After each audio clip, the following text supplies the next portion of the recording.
Hello everybody, how are you doing? Welcome back to Man City Unplugged, your very own Man City fan channel.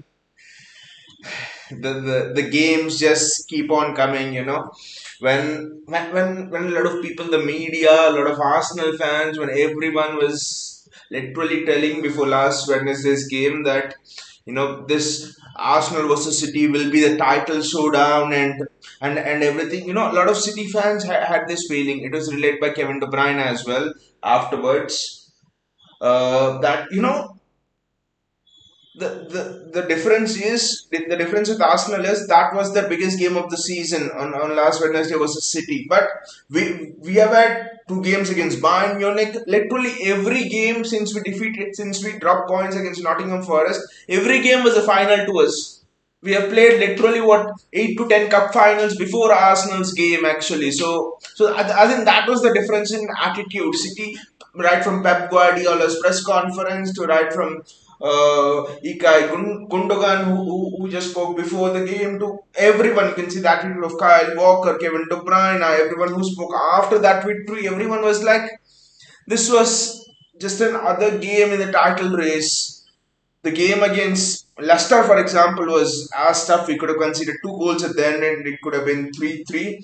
Or the game against Southampton was as tough. The game against Bayern Munich was even tougher, if not as tough as this Arsenal game. So all games were cup final. The game against Crystal Palace, where we won 1-0, that was very, very tough as well. That was, a tense affair. So I think that's one of the differentiating factors in this title race. As much as Arsenal fans thought when they went out of the Europa League that we have got bigger fish to fry, and all of those things which they came on social media and said they thought it was good for them to go out of FA Cup, it was good for them to go out of the Europa League, and all of those things. I think one of the most underrated things in sports, especially in football, is momentum. People think, fans think, most of fans think rest, having that rest of playing one game a week is good. But I think momentum is far, far better because when you have that momentum, when you're winning, I actually think that you don't feel tired. Your legs actually in the morning after the Arsenal game, I'm sure the legs of City's players, I'm sure most of City players wouldn't have even slept well after the Arsenal game. They would have been itching to get on the training ground and they would have been saying, where is our next game? Where is our next game? And all of those things. So I actually think that momentum is far, far more important. Talking about the lineup for today, it's not surprising actually. Though there's one surprise which I'll be speaking with you. I think KDB needed a rest. I think these are again some choices which Pep Guardiola needed to make, especially when you're on course in three competitions.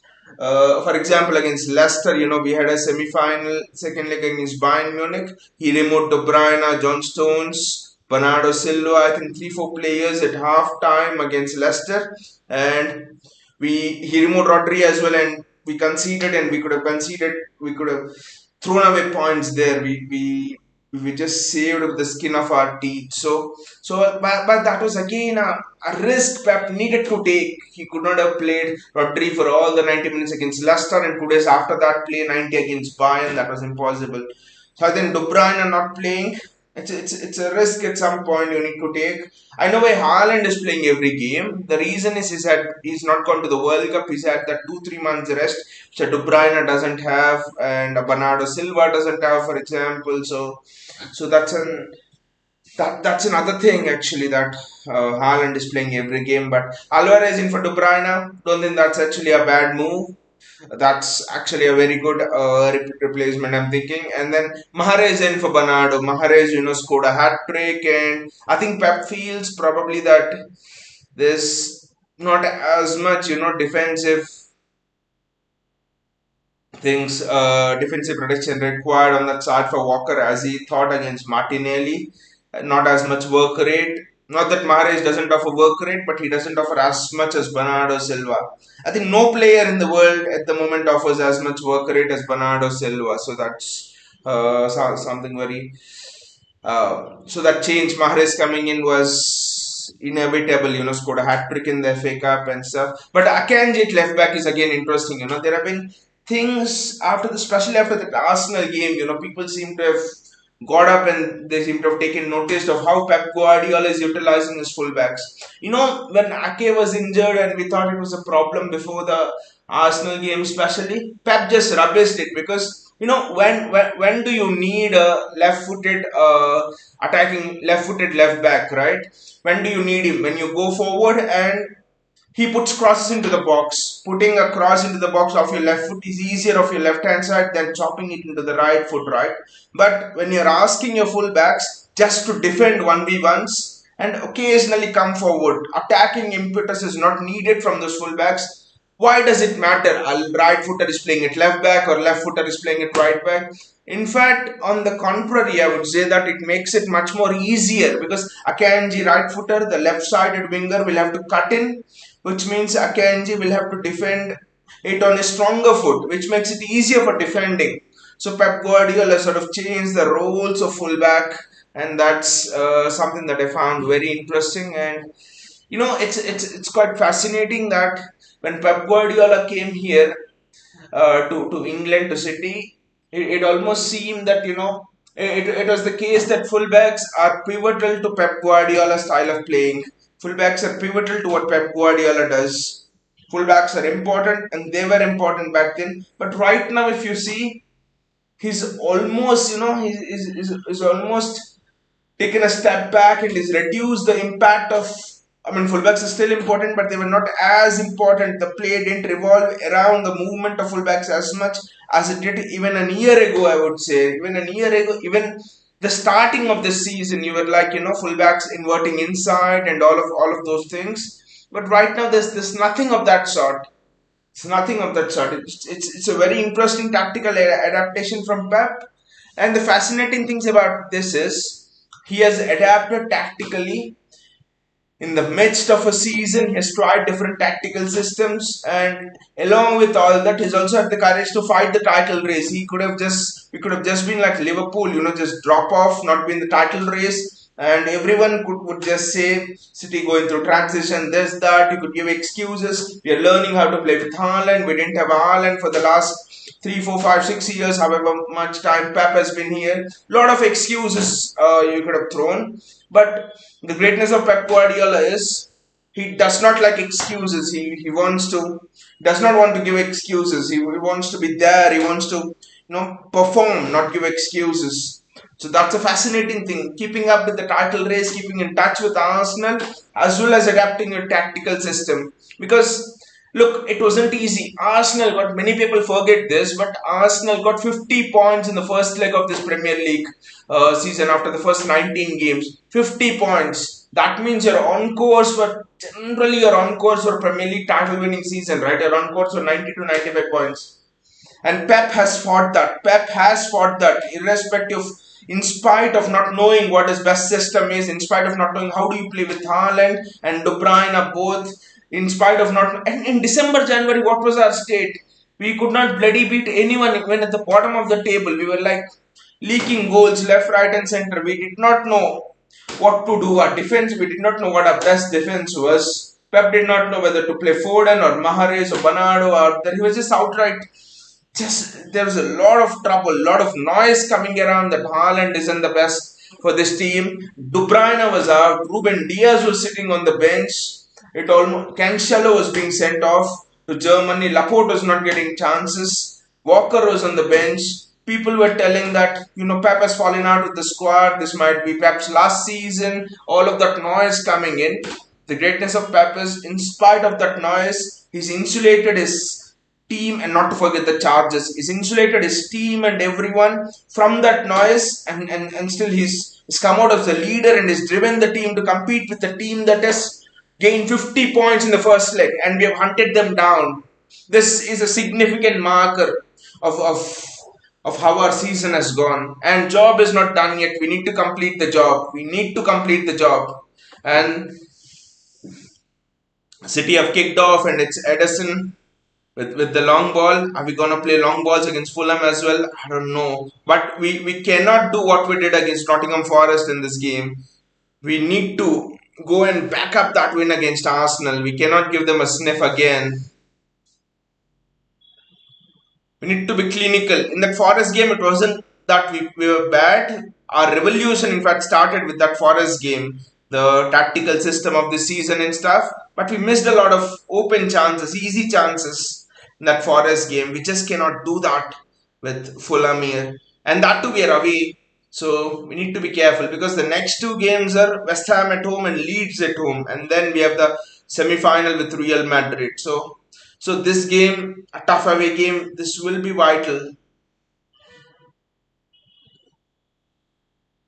Jack Grealish, Manuel Akanji.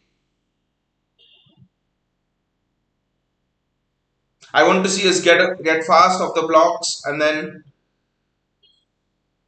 Kyle Walker looks so comfortable doing that role, just defending, not as much attacking duties. What a switch from Kyle Walker there. Jack Grealish, Jack Grealish, Jack Grealish. It's a penalty.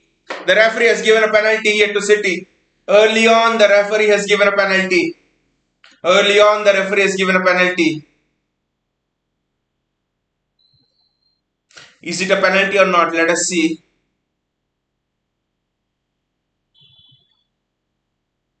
I think it's a penalty. I think it's a penalty. He stripped Julian Alvarez there as Alvarez was. Yeah, that's a clear penalty. That's a stonewall penalty. I think it's David Dream with the clip on Julian Alvarez. He just clipped him and burned Leno there, ex-Arsenal keeper. All Arsenal fans would be playing, would actually be praying for Burn Leno to do something. Erling Haaland on course to 50 goals for the season. Can he smash his 50th? Everyone here would like Erling Haaland to remove his bun at the back, let his hair down, and then score that 50th penalty. Sorry, score that 50th goal. Erling, this is your first penalty after you have missed at Bayern Munich. So, I mean, we need Erling Haaland to be in top penalty form, especially with match against Real Madrid coming up. We need Erling Haaland to be at the very, very top. He cannot afford to miss this. And Haaland scores! Erling Haaland scores! It's his 50th goal! What a player! What a goal! What a penalty! Just look at that penalty. It was just wow! Into the corner.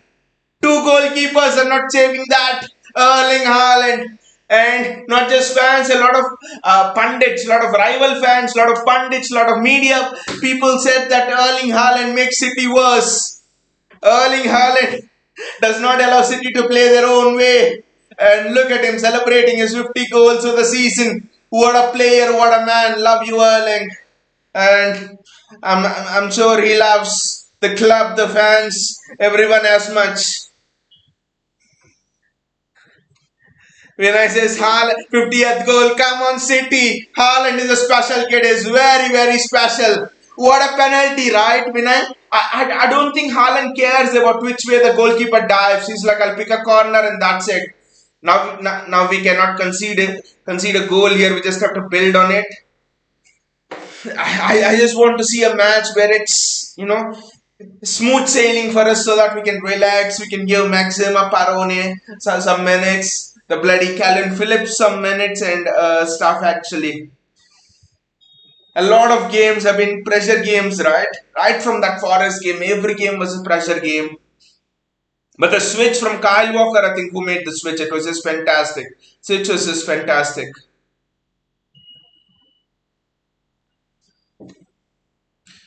Is this the day when we go on top of the table? I mean, I think momentarily we went when we won against Arsenal at the Emirates, but is this the day when we take full control? Because it was a statement win against Arsenal, and then here, when I says Viking robot machine, the City are looking sharp today. The ball in between the lines is just fantastic. I mean, when Haaland let his hair down, it really seemed like he was a Viking assassin.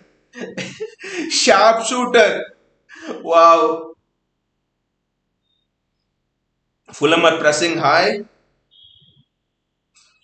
What a ball that is. Good anticipation from Riyad Mahrez to pick the second ball over there.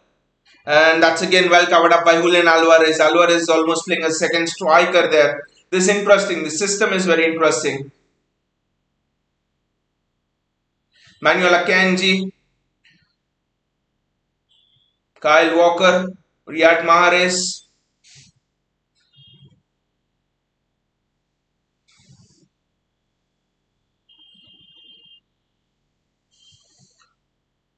That is very well defended.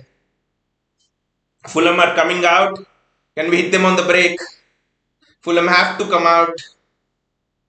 I think with Fulham they will definitely not get the European places, and they're not definitely going down. Of course, they've had a fantastic season. They're in seventh or eighth, right? So they will, as much as Arsenal fans will not like it, as much as Arsenal fans will think, let Fulham keep it at 1-0 and see. I think Fulham will have a go. What do they have to lose? They will have a go. Why will they sit back when they have nothing else left in the season? They're half on the beach, I would say.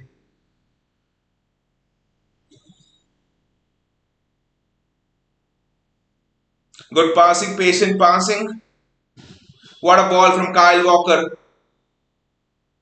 Good play from Erling Haaland over there. Riyad Mahrez, Mahrez to Kyle Walker.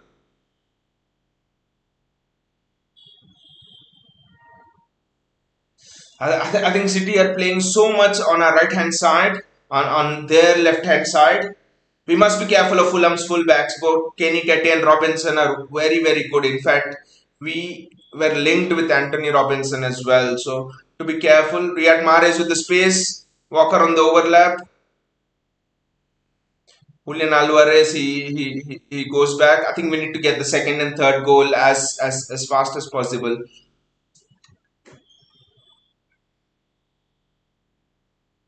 Rodri,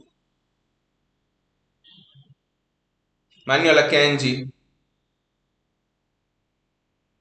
Fulham are really, they're sitting in a kind of a mid block, I would say, not a low block, kind of mid to high block, something in between that. And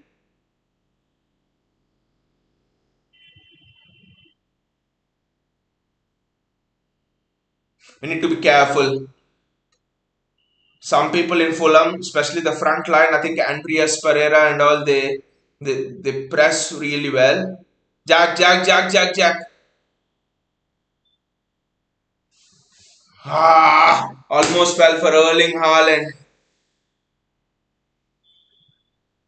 Shinoda voices here. He says, "Live it." Which club do you support, bro? Do you support Arsenal?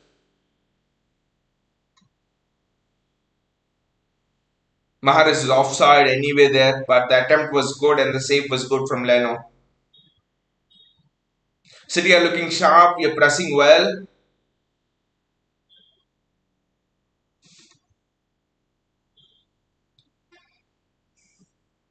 Man City, Erling Haaland. Wow, wow. It's fantastic. That's fantastic. Still tense in the season. After the Arsenal defeat, yes, there was joy, but you know when you've been in title races so many times, you know that it's not over until the old fat lady sings. It's not over until it's over, until it's the final game. Unlike Arsenal fans who were smoking their cigars early, unlike Liverpool fans who did that the season before, we are like, we know it's not over until the end.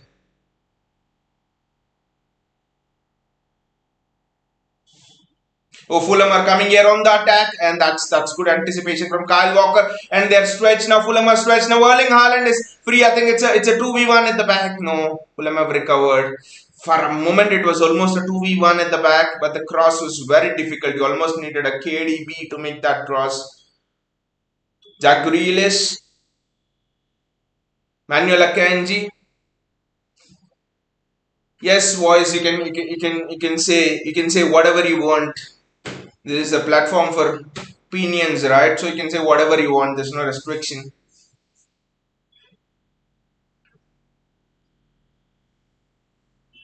We just need to be careful of the Fulham press. Carlos Vinicius, the striker, and Andreas Pereira, they're pressing. very well actually. We just need to be careful of that.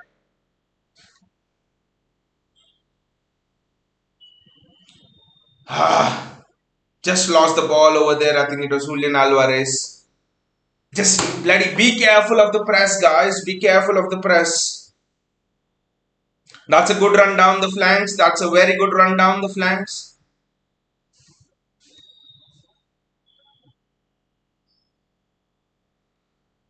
Fulham are actually attacking. They're playing well here. We need to be very careful.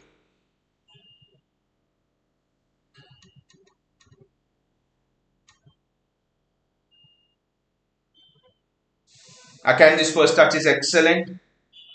Just defend, defend, defend. Jack, close him, close him, close him, close him. Wonderful. City are under pressure here, we're under the pump here. Ah, that was almost a chance for a counter. Almost Riyad Mahrez went in 1v1. Ah, you just need to have Erling Haaland on it. That would have been interesting. Mahrez almost went in 1v1 on that. Robinson just has the pace to get ahead of Mahrez.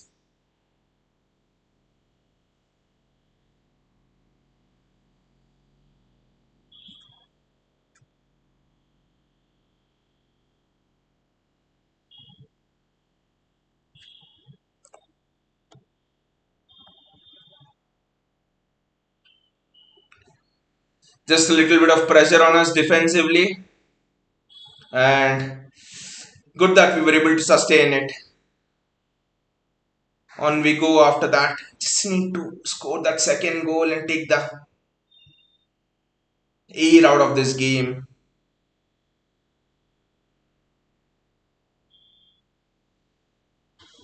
Manuel Akanji.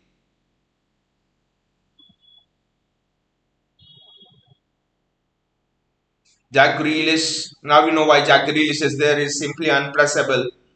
Those tight and the amount of free kicks he was getting for us against Arsenal, just taking those seconds away, that was fantastic. Now everyone knows why Pep had so much trust in Jack Grealish, 100 million. Gundogan does well. Gundogan does absolutely well. Ball comes to Gundogan. Riyad Mahrez is free on the far left. That's not a penalty. That's well run, won by Anthony Robinson.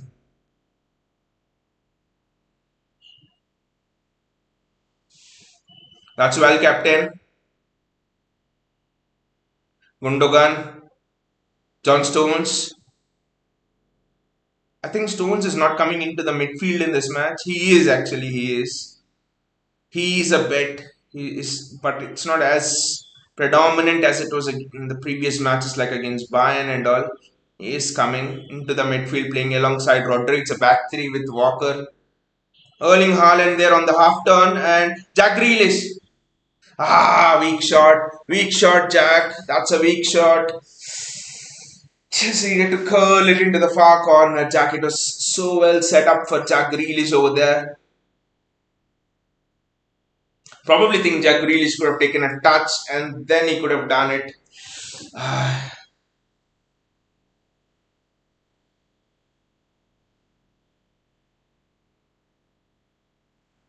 think Mahrez stripped of himself on the ball. That isn't a penalty. We are looking at it. I don't know.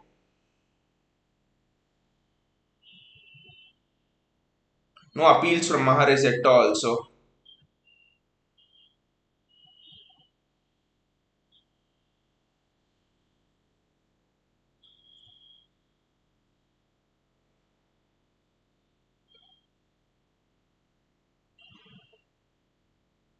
and Fulham score just like that. Fulham score. Carlos Vinicius scores. It's 1-1. Bloody hell. It's 1-1. Fulham score. Ah.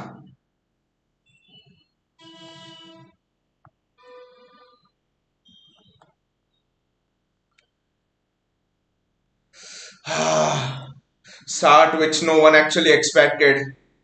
Fulham score.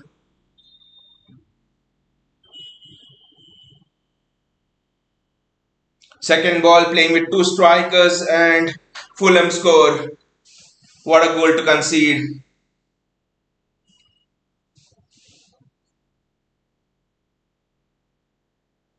But was it of his hand? I don't know. Was it of the striker's hand?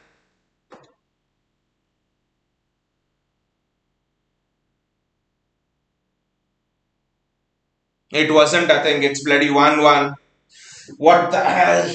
This is what we didn't want in a tough away ground. Ah, just didn't want this.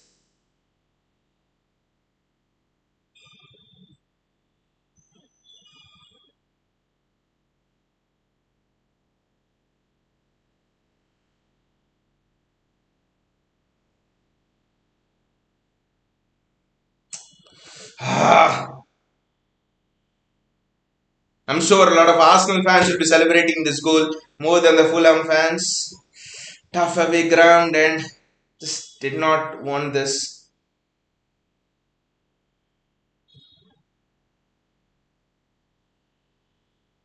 Long ball over the top of the defense. Such a good start. 1-0 and we concede.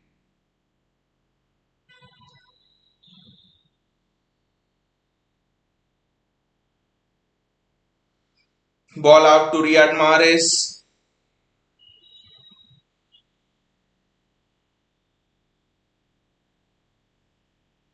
We need to be careful now. We need to be careful. Need to get ahead.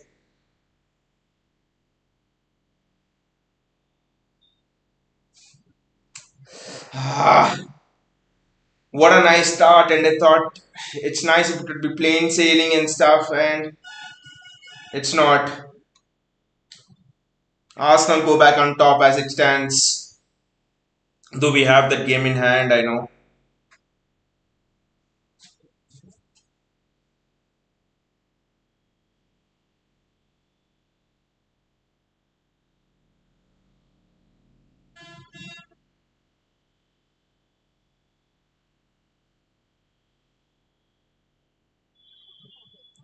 That's good defending from Fulham. David Ream, I think, is possibly hurt.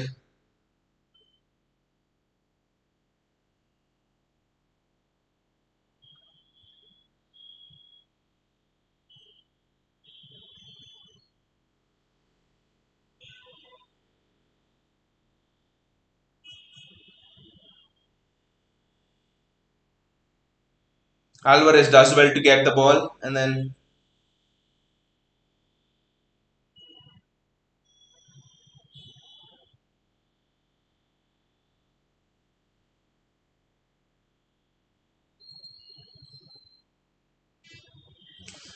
he's having treatment on the field, and I know he's hurt, but precious seconds are ticking away for us.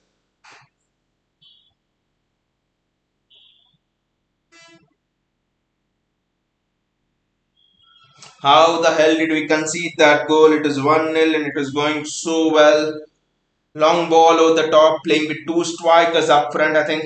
Andreas Pereira and Carlos Vinicius. Second ball and just it down, and Carlos Vinicius has a bang.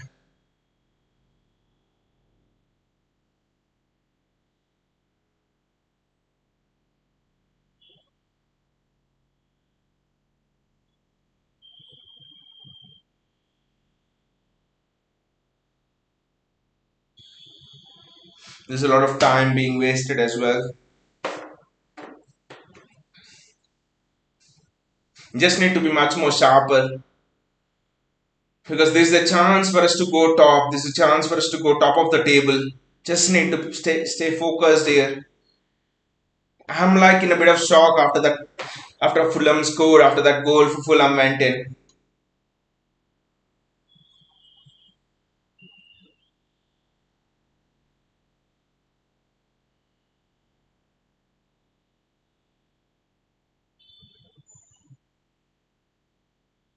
I think Fulham are readying a new defender.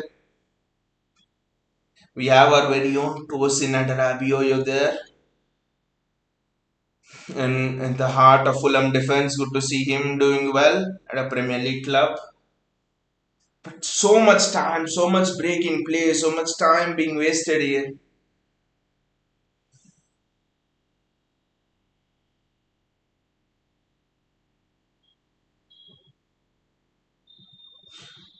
The referee should add on at least 3 4 minutes, at least.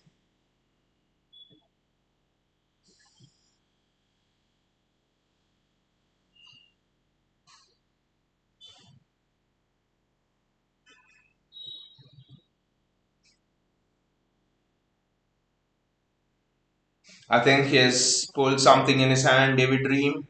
And but you cannot concede that goal after going 1-0 up to Fulham. It just gets the home crowd up.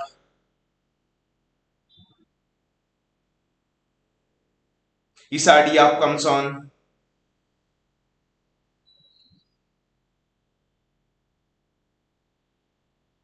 And it's that bloody maroon kit as well. Why do we have to play in this maroon kit? It's the bloody maroon kit as well. The cursed third kit. Sorry, the cursed second kit. Both the wickets have been shed this season. The second one and the third one. Seems as if we've learned to somehow play well in the third one, but the second one still haunts us.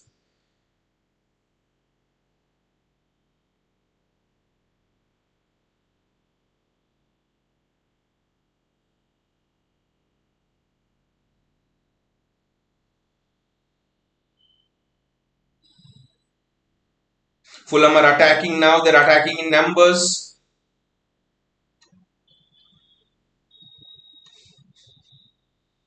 Jack Grealish does well to get the ball. That was so close to Erling Haaland over there.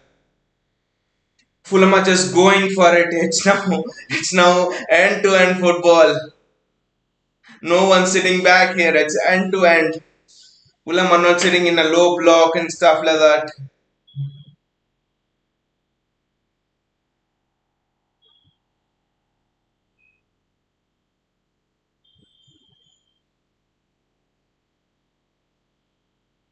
They are drawing City out with the press. The pressing structure just doesn't look right in this game. Pep needs to address it. Pep needs to address it. Fulham are easily able to play through our press. City need to show the urgency.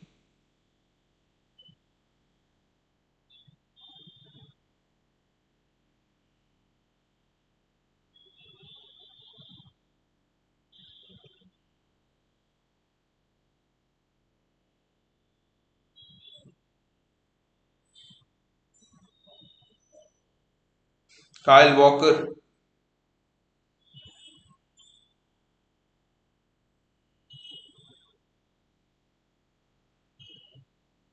the ball to Haaland is cut off expertly there.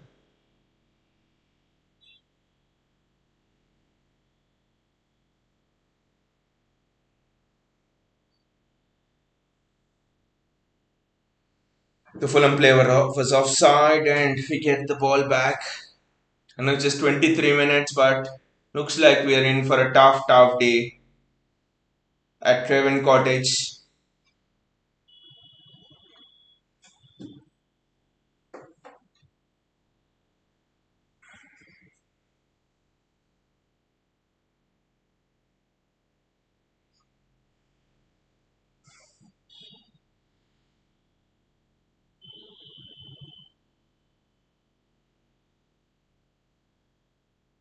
Manuel Akanji, Kyle Walker,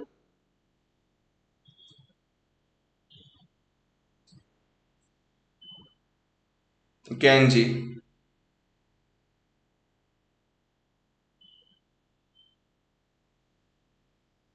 Jack Grealish.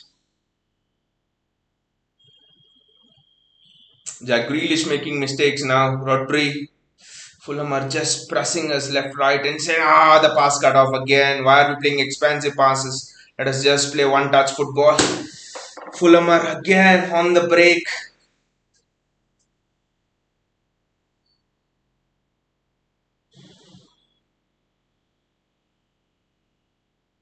It's well defended. Gundogan gets the ball. This is literally end to end stuff.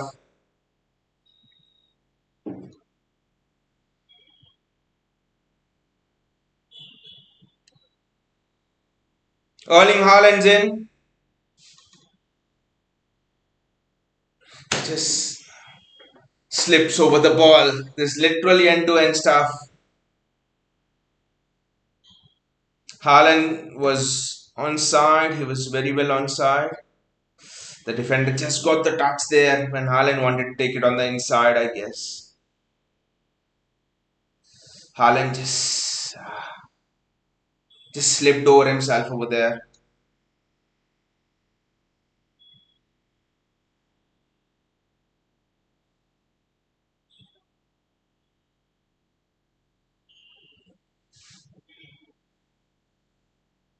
Just calm down. Just calm down. Control the tempo of the game.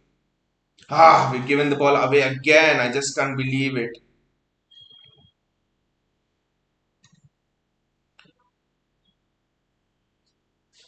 Ah, ah. How did Jack Grealish not score there? I thought that went in. For a moment, I thought that went in. How did Jack Grealish not score there? Ah, chance, Jack. That was the chance. You need to take that. That was a save by Bern Leno, actually. That was a good save by Leno. Just expecting hit the bar. Just expecting the top corner to bulge over there.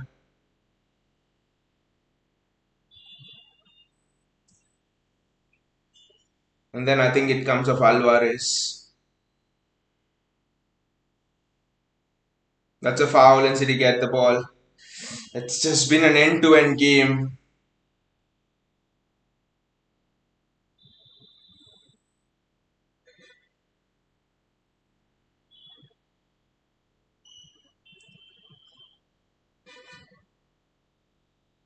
Manuel Akanji, Jack Grealish, Rodri. There's just so much pressing going on from Fulham.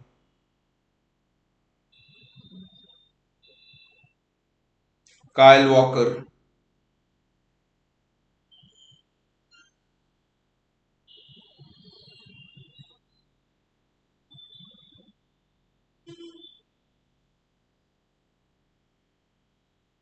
Kyle.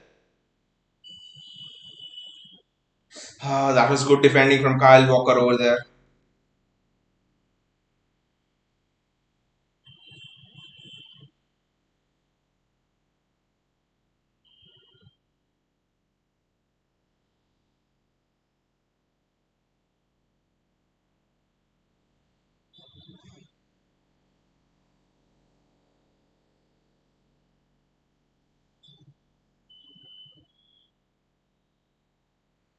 We just need to get a grip on the game, get some tempo on the game. It's Fulham who are dictating the tempo and not us.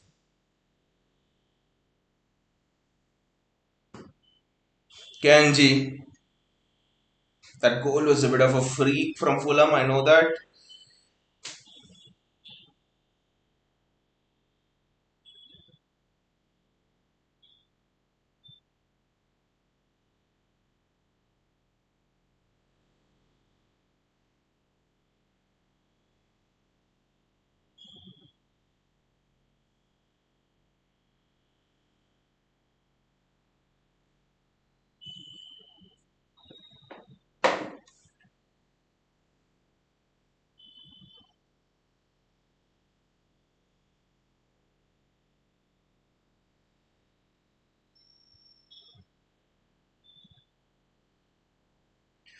We need to press well. We're not, I mean, I do not know what to say now.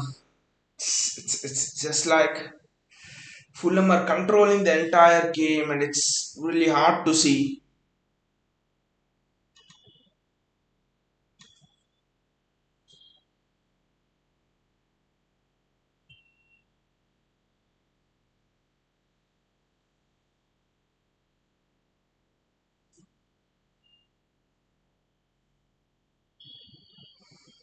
It seems as if they are first to second balls and everything.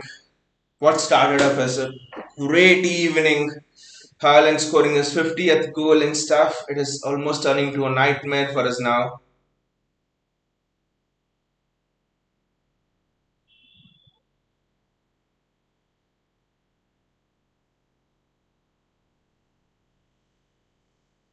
Just be patient, guys, just be patient.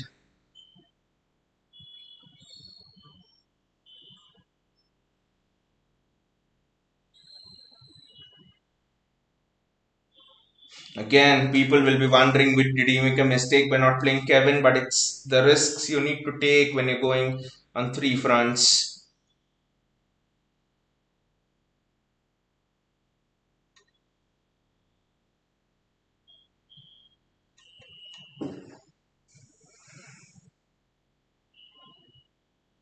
Great ball. Mahrez is generally having so much space. We're just not able to penetrate Fulham as well now.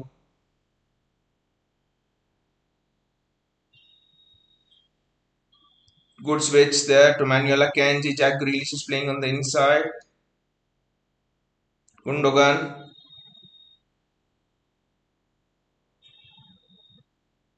Kanji.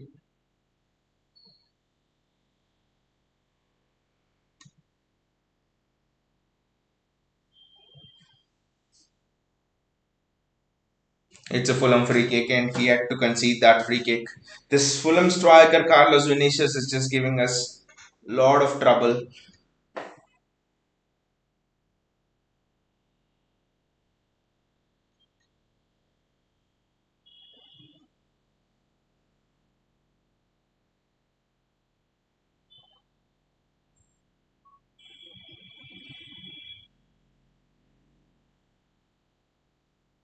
Just need to be patient here. We just need to be focused. We should not panic. If we panic, it's curtains. You do not panic in a title race. This is a tough away ground to go to. Let's just remember that.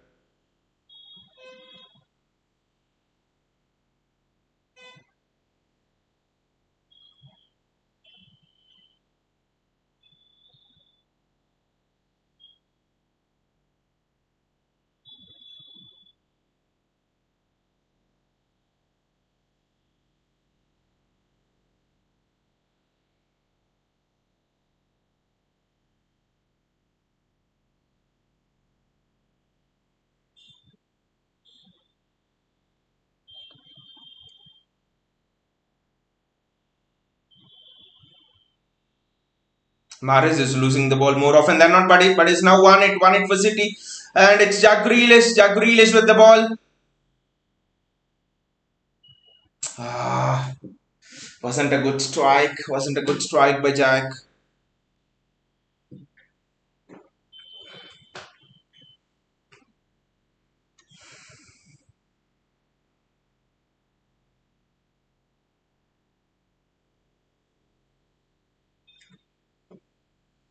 Just need to stay focused and calm. Remember, we went 2-0 down against Aston Villa on the final day. And 2-0 down, not even 1-0 down, 2-0 down, and we recovered. So we just need to believe. That's all. We just need to believe. It's a City throw.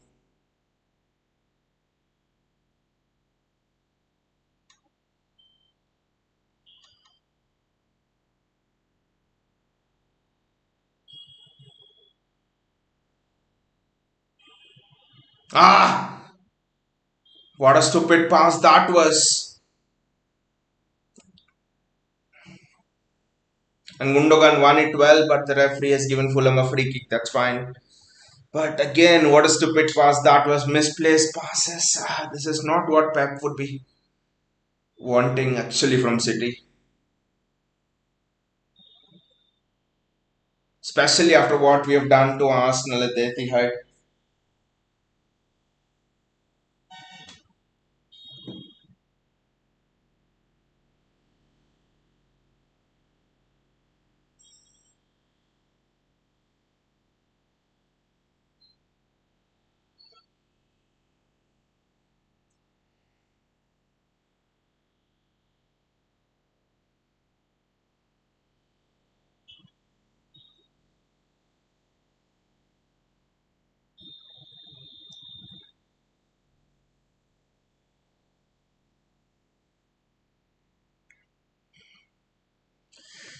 We just need to find our mojo, our rhythm again. There's no rhythm to our game at all.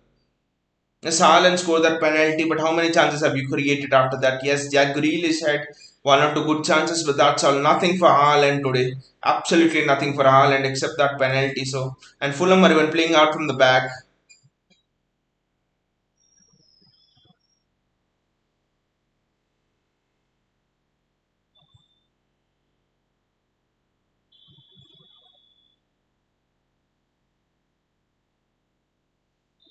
Ah, and it's gone in. Julian Alvarez strikes. Julian Alvarez strikes from long distance. What a strike, Julian! Love you, Julian! What a strike on a difficult day. Julian Alvarez comes in with it.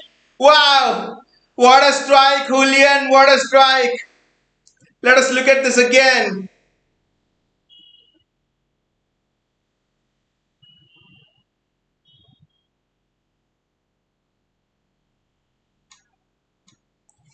What a strike that is from Julian Alvarez. That is unsavable. That I think we must be putting Julian Alvarez on free kicks now.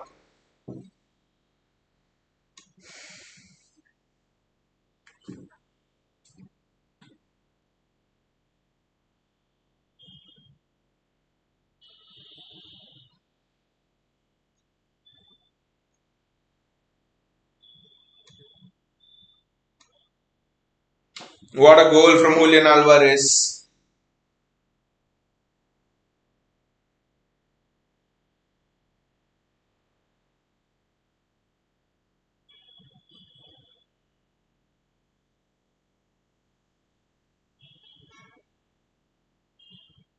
Need to be careful here, guys. We need to be careful. Just cannot concede again.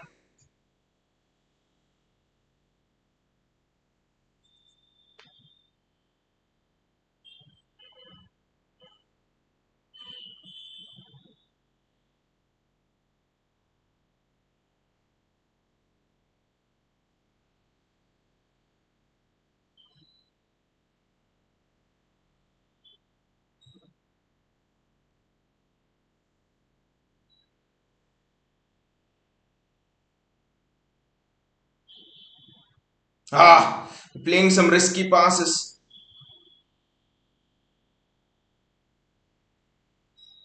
Don't know why the tempo is still not there. But we have played this out from the back extremely well.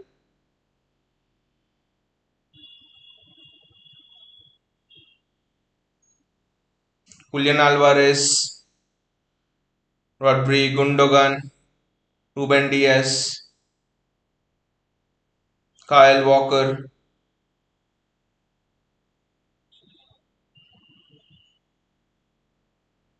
Rodri, Gundogan,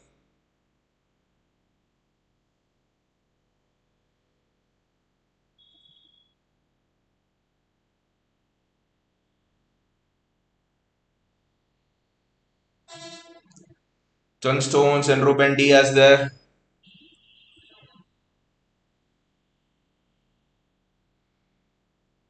Manuel Akanji, Jack Grealish.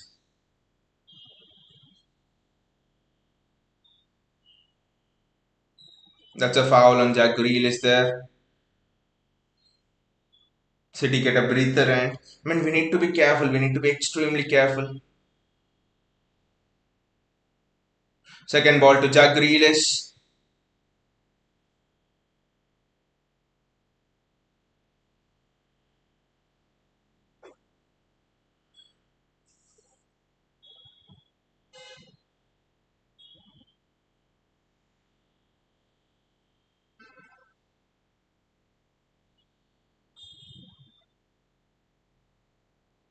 That's a throw in for City.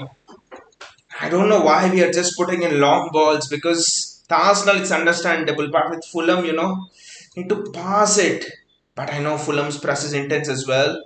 It's not as much as Arsenal's, but I know why Pep is going for long balls. But I think we need to mix it up well.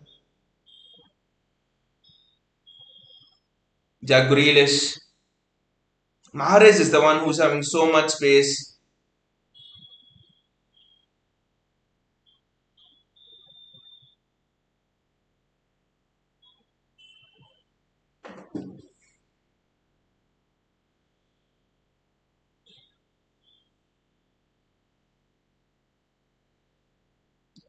They're pumping long balls into the box, but both the centre backs are tall actually. So that's an extremely good ball. Ha! Chance! Chance, guys. You need to take that chance. What a chance that was. Riyad Mahrez does extremely well, gives it to Gundogan. He needs to put it in the back of the net. Gundogan, that's a chance. You need to, on tough away grounds, you need to take those chances.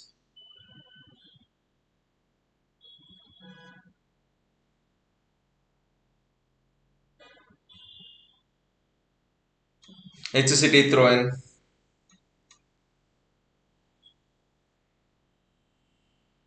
We need to score one more before half time just to ease the nerves.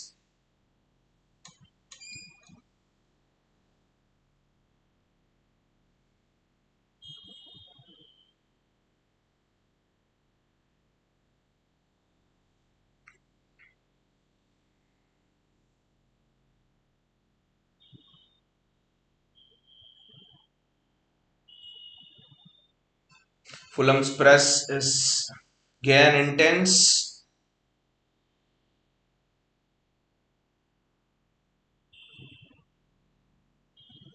Gundo. We are playing out from the back well now. There was a phase from 20 to 35 minutes where not playing out from the back well.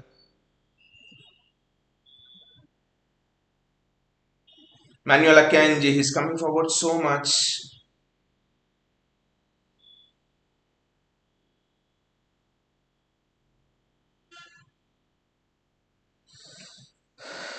They're almost pressing 3v3 at the back there with Rodri and both are central defenders, so we need to be very careful. One more chance before half time, guys. Good switch out to Jack Grealish. But ball just had too much on it. I think the spaces with both our wingers, both Grealish and Mahrez, and what a strike from Julian Alvarez. That was wonderful strike. Keeper, no chance.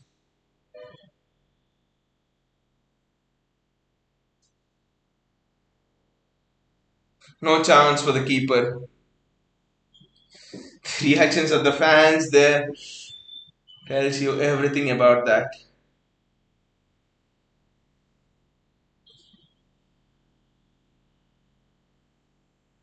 That's a full arm throw. I think there'll be 3-4 minutes added on at least due to that David Dream injury.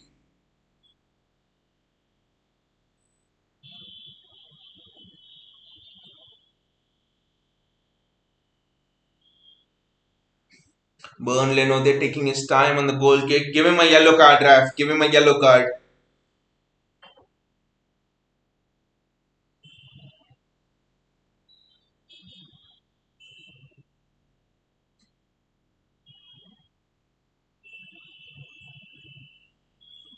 And it's just kicked it out.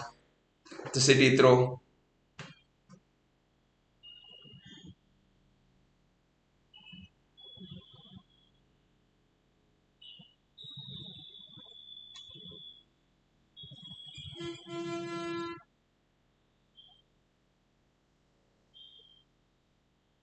Eddie, just kick it long. Hoof it long. Ah, he's almost. Ederson almost there.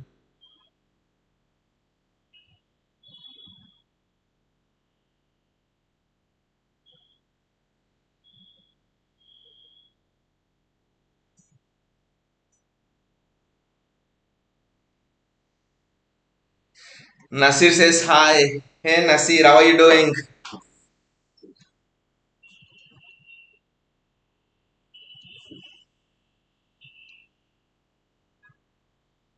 Fulham are playing very well there through our press. Just need to be very. We're just not able to press them. I don't know why. I consider as one of the best pressing teams in the world, not just in England, and yet we're not able to press them. Is it the shape or bloody Fulham are playing one touch football here?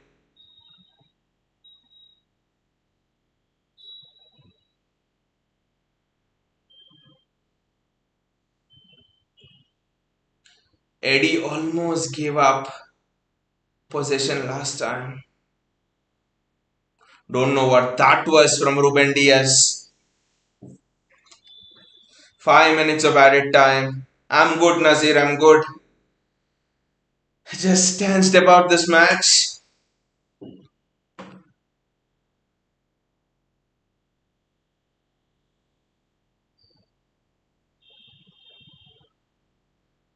Nasir says you're so close to 300 subscribers. Let's go. Yes, yes. Thank you. Come on, Fulham. No, Nasir. No. After defeating Arsenal in that way. No, come on, Fulham again. It's a corner for bloody Fulham now.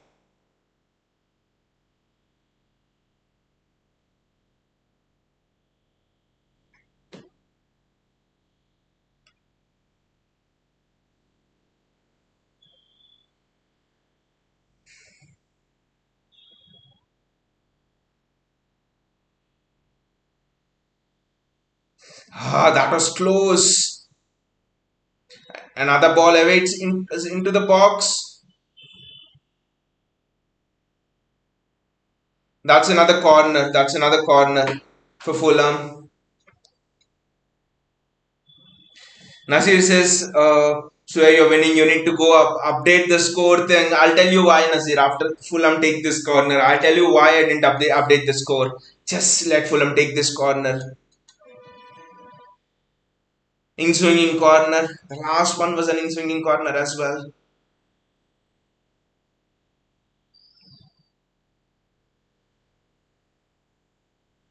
Well defended, very well defended, but it's not over. The thing is not over yet.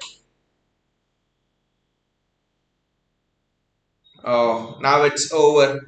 So the thing is, Nasir, whenever City score and I update the score, the opposition score immediately. The opposition score again immediately. They started with the Liverpool game in the Carabao Cup. I think this time Carabao Cup or FA Cup. So I just take a bit of time when City score to update the score. If I update it fast, the opposition also score fast. So that's one of the reasons why I don't update the score. But yeah, I'll do it now.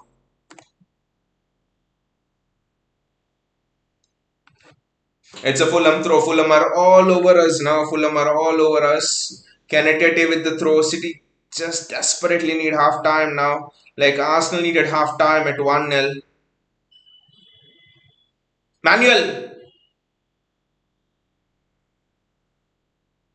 It's a City throw. Assistance made. This is tense. It's much more tense than anybody would have thought.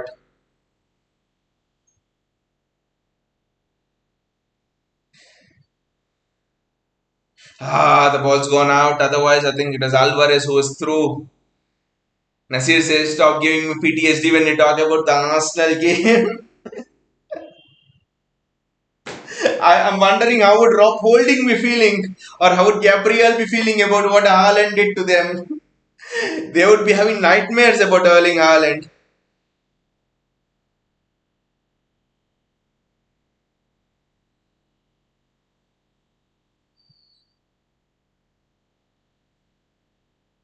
Erling Haaland gets on the ball. Erling Haaland gets on the ball.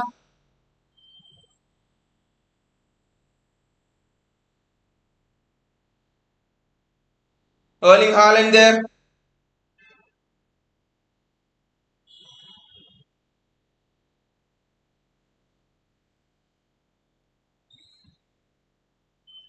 Riyad Mahrez. Riyad put a cross in.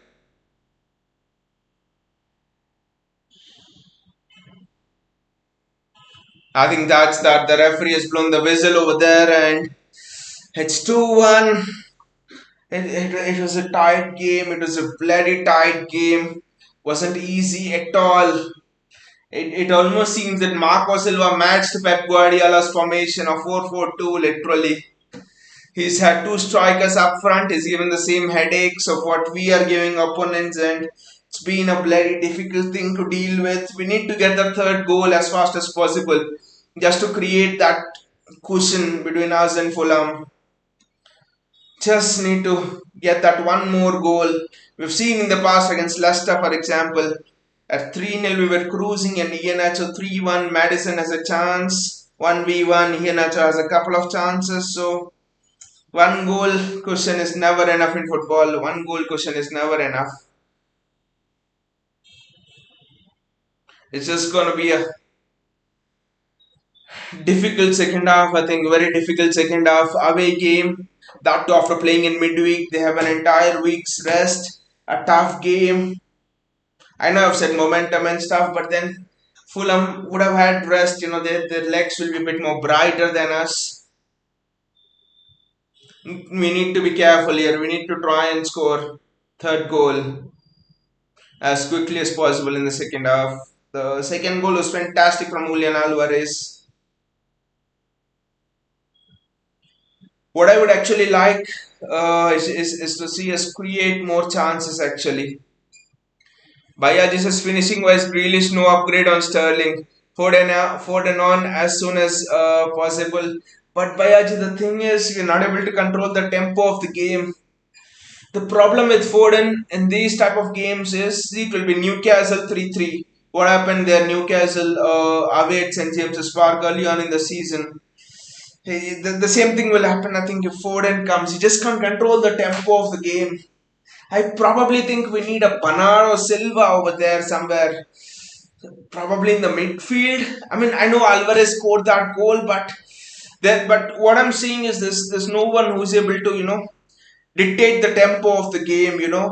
Not it's almost at times feeling like end to end and stuff. And by the way, Jack Grealish has had, I think, two of our best chances. One Leno saved, and the other one was a weak shot. I think Jack Grealish should be taking at least one of them. But I do think we need someone to control the tempo of the game in the middle. It's just like Fulham is. I find it strange, like we're not able to play through the press of Fulham a few times, and Fulham is putting those long balls in, and I do wonder if this might be a game for Aymeric Laporte more than a game for Manuel Akanji. I know he's done well against Arsenal and stuff, but long balls, headers, aerial duels in the air. I actually think Aymeric Laporte suits this game much more than Emmanuel Akanji, I think. Nasir says you're going to win the Premier League, you're going to bottle it. No, no jinxing it, Nasir, no jinxing it. Having been in these title races for long, it's not just since Pep, since Mancini, Pellegrini, almost every year except the Centurion season and the COVID season, I think every year it stands. Every year it's far more tense than this, especially with Liverpool breathing down the line. So we really have faced tense title races. Bhaiya, this is Akanji also looks uncomfortable today. Exactly, Bhaiya ji, exactly. See, what they are doing is they are they're just bypassing a press and they're putting a long ball in, and you see the ball for the goal, long ball into Andreas Pereira. Pereira chests it down. Carlos Vinicius, bang, strike for one touch strike goal. That's what they're doing, and I think in situations like this, you need to win that aerial duel. You need to win that header. And what is one of the weaknesses of Manuel Akanji? Manuel Akanji is very good on the ball. His positional sense, footballing IQ, playing through the press. Is absolutely spacey, absolutely good. Aerial duels is Manuel Akanji's weakness. And today, Walker is weak in aerial duels, and Manuel Akanji is weak in aerial duels. I think this is where Ake would have helped because Ake is very, very good in aerial duels. And I actually think Laporte is very good in aerial duels. But again, the problem is it's a twofold problem. If Laporte comes, then they'll put a ball on the backside of Aymeric Laporte. Laporte is not the most pacey. So Laporte is good in the air, not pacey. Manuel Akanji is weak in aerial duels, but is pacey. So it's a problem. I think we need to outscore Fulham in this game. Just forget about defending. We need to outscore Fulham in this game. That's the only thing. We need to bloody outscore Fulham.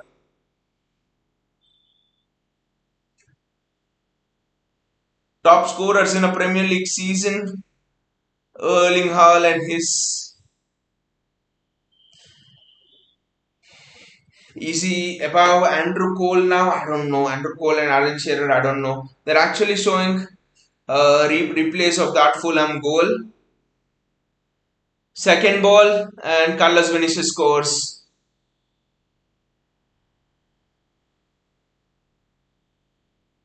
It's a 2v2 at the back. It's a 2v2 at the back. Stones and Akanji. So the Stones and Diaz.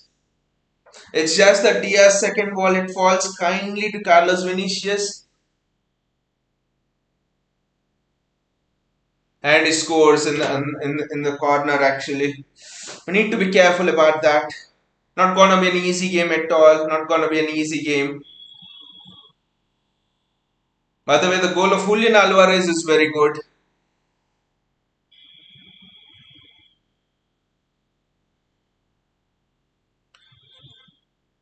Bhaiya, this is such a strange goal to concede out of nowhere. Even Everton game was like that, Bayaji, right? Everton game, we bloody dominated Everton. When Lampard was the manager, we dominated Everton. They didn't have any shots on target. Just before New Year, I think it was on 31st of December. And Demari Gray, out of nowhere, he comes out and picks the top corner, if you remember. That was the only shot Everton bloody had in the game, and that was the only win Everton had in their last, only points Everton took in their last 6-7 games. That one out of the free goal.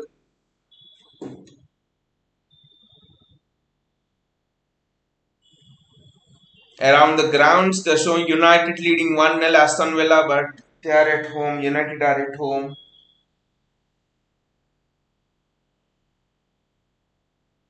Why do these teams who are on the beach come and do this to us? Fulham, Aston Villa last time. Oh, Southampton is leading at Newcastle. That too at home. That is interesting. This is very interesting. Southampton leading Newcastle at home. This is very, very interesting.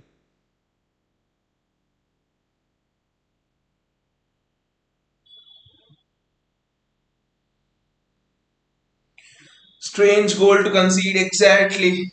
The same thing we did against Nottingham Forest, right? Right after we defeated Arsenal at the Emirates, then we go to Nottingham Forest and we dominate them completely. We miss a couple of chances and then they equalize at the very end. Bournemouth leads. Bournemouth leading leads 2-1.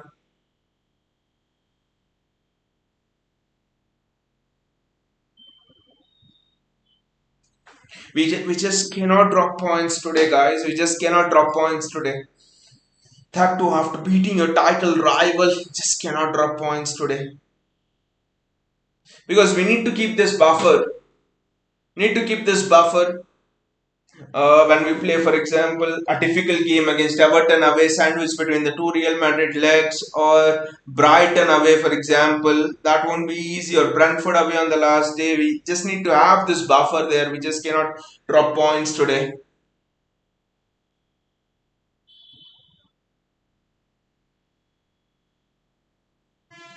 Don't know what changes Pep will make in the second half.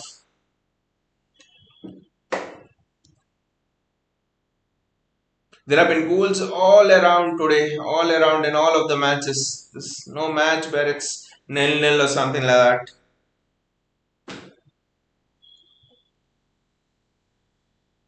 Understands, very tense.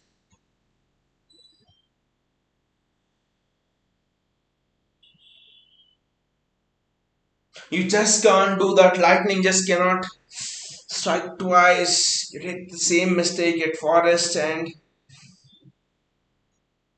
now every game is a final. Remember, every game is a cup final for us. Just cannot even afford to draw. Forget lose. We cannot even afford to draw. We need to win every game now until the end of the season.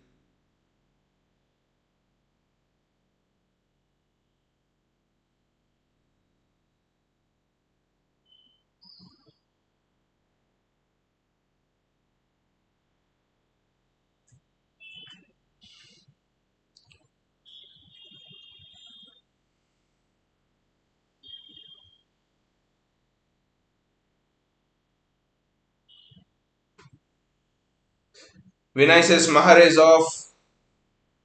Is it confirmed, Vinay? Is it confirmed Mahrez is off?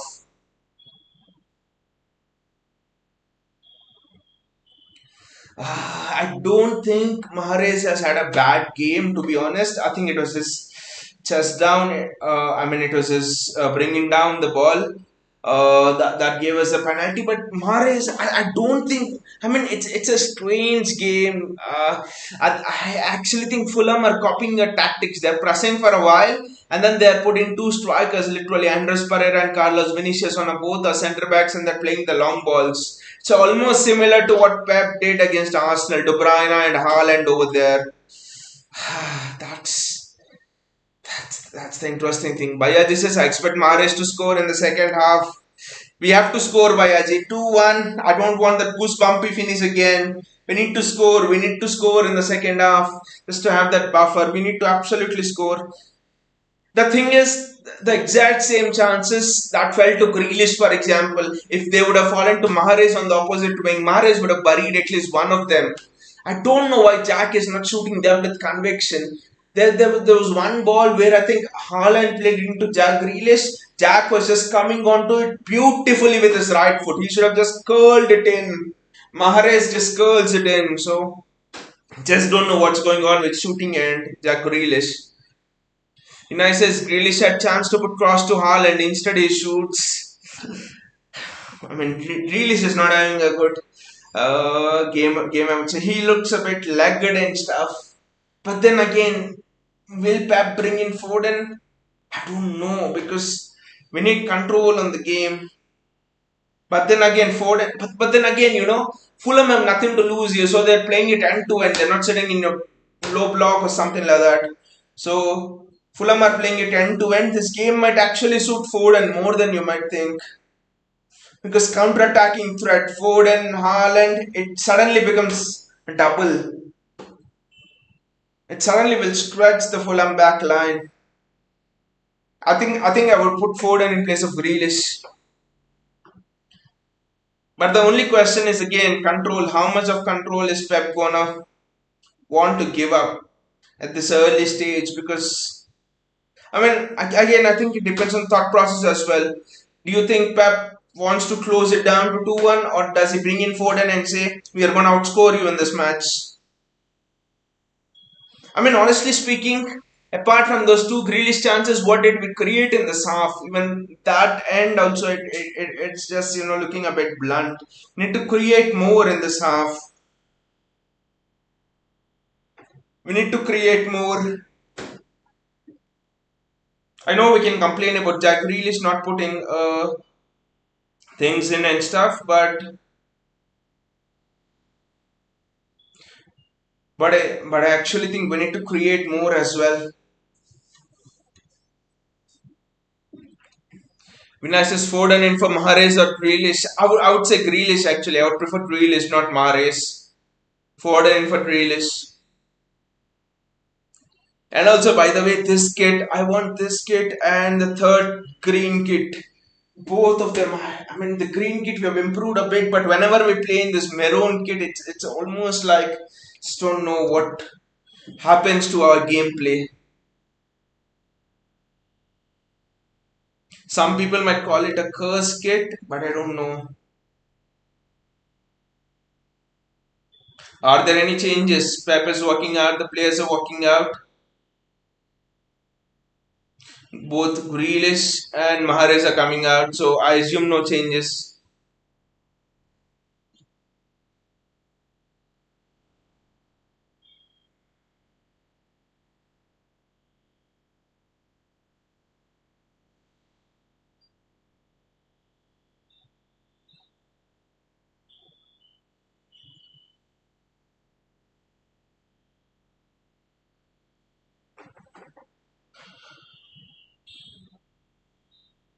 Pep Guardiola there walking back. He looks serious as usual. It's going to be a tense half, mate. It's going to be an absolutely tense half, guys. Julian Alvarez there. I actually think this game is perfectly suited for someone like Kevin De Bruyne, especially when it's end to end. He can just play those long passes and stuff. But again, when you're going for three trophies, I think there are some risks you need to take.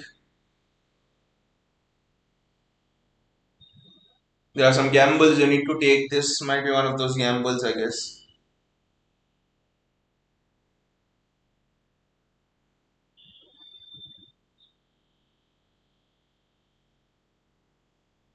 Marco Silva there working out.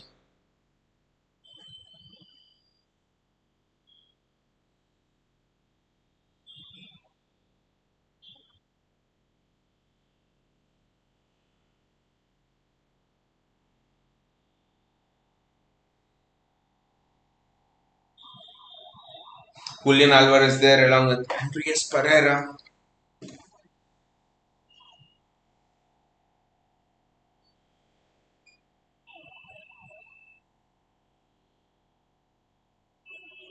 Fulham are kicking off this half, and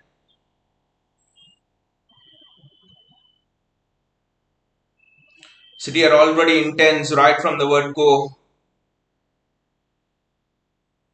But Fulham are playing through our press well. It's not just about a lack of hunger or something with City. It's also about Fulham, technically playing well through our press.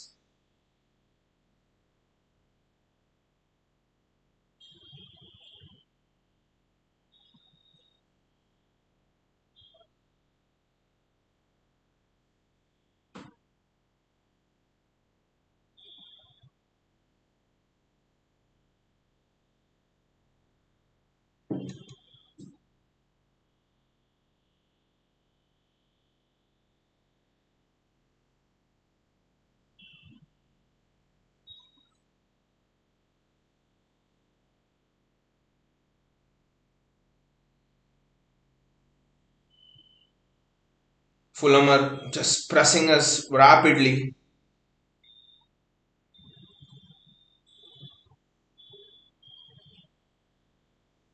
We are just not able to get out of our half. That's the thing. That's the worrying thing. Not able to play through their press.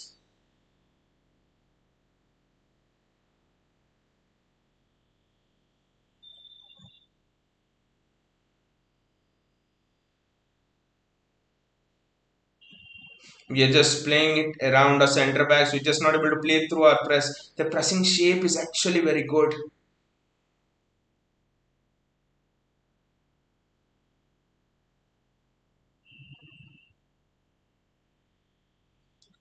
What a ball that is.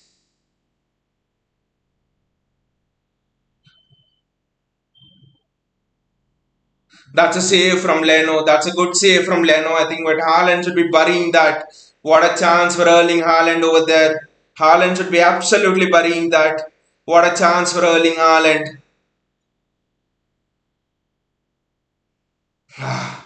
He's hit it low and he's hit it hard. That's a good save from Bernd Leno over there. I think he goes far corner, he scores. Easier said than done, but that's a very good chance.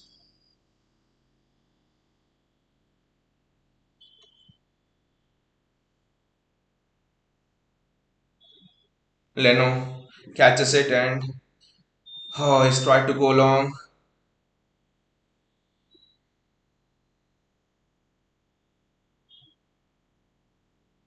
It's going to be a difficult game, but it would have been great if Haaland would have buried that chance. 3-1 and suddenly having some gap between yourselves and Fulham. Press, press, press, Leno, press.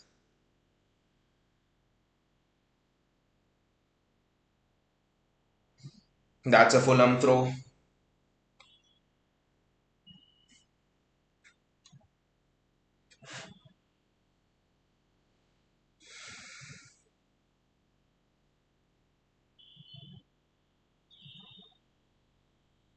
Gundogan does well over there. I think the space is on the flanks. How are we going to find that space? That is the thing. That is the question we need to answer.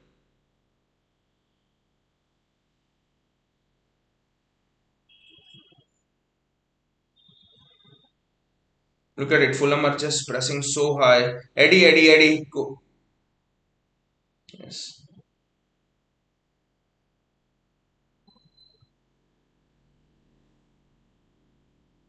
City are absolutely struggling to cope with the Fulham press.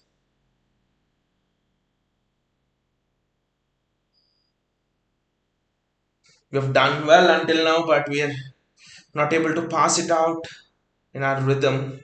I think you need a Bernardo there to cope with this Fulham press. It's just getting so intense, second by second.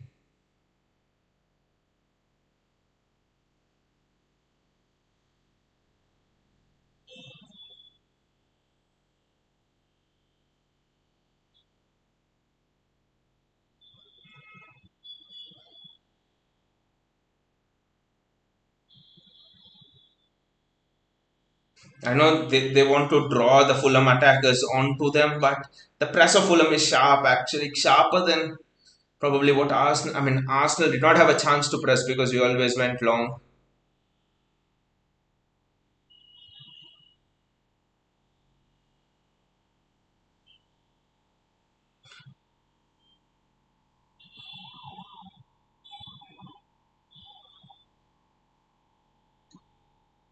Haaland they're losing out.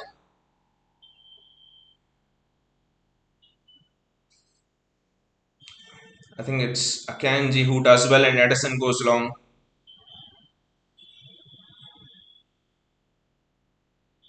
Jack Grealish gets the ball. Erling Haaland starts there. And now Fulham come out with the ball. Kyle Walker does extremely well. Riyad Mahrez there is having green grass to run into. That's a save. Julian Alvarez there, that's a save. Probably was from a difficult angle, but probably, yeah, the angle was difficult anyway.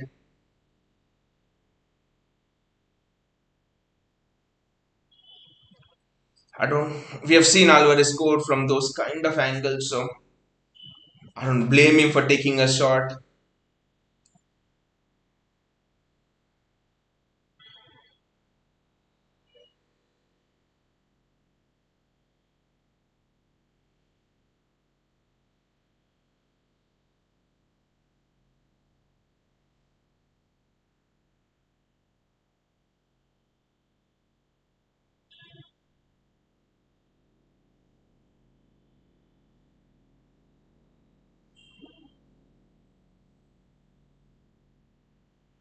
That's a good switch from Kyle Walker. His switches have been fantastic today.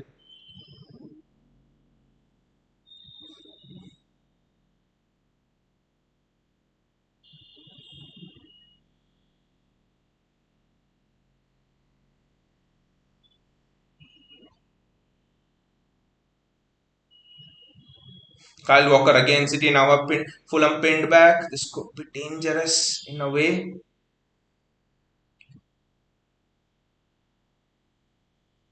Kyle Walker does well to escape the pressures of Fulham. That's very well done by Julian Alvarez, I think. John Stones.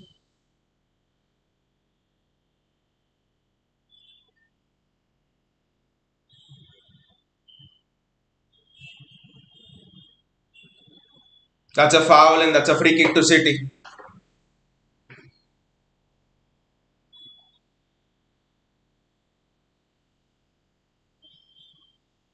Is it a head injury? I don't know. Yes, it's a head injury, of course. But we are creating chances. Haaland's chance was very, very good. I think Haaland needs to score over there. A little bit more power. That's just bread and butter for Erling Haaland. He needs to score over that chance which he had at the start of the half.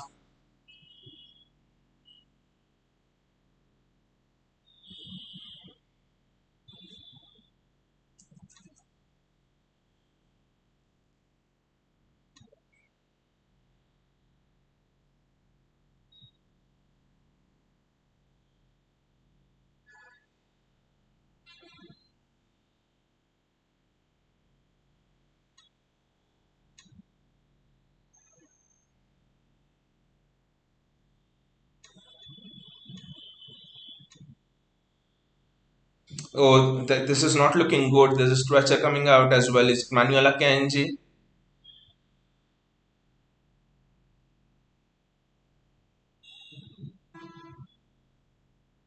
This is not looking good at all.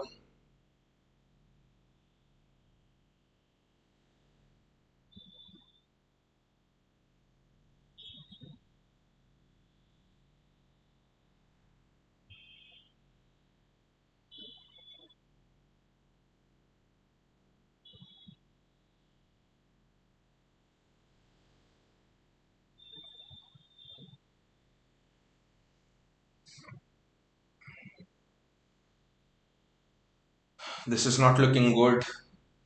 Just hope that the injury is not serious. Stretches coming out.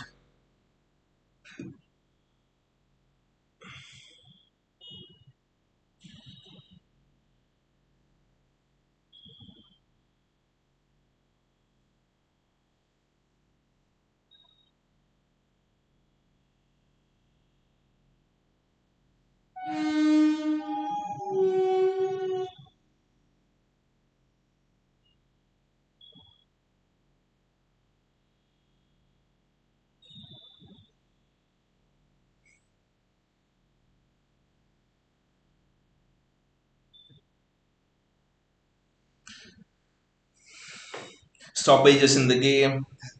I know it's an injury and stuff, but it actually kills momentum. So that's something we need to take note of. But it's an unfortunate injury over there.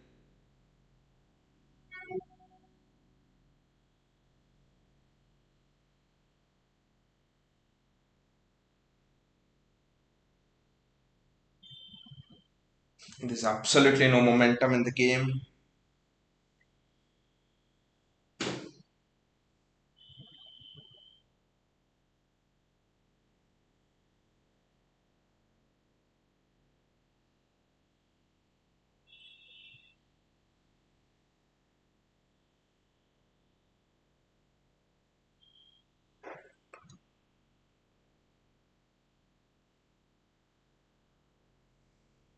Two stretchers there, one for the Fulham player and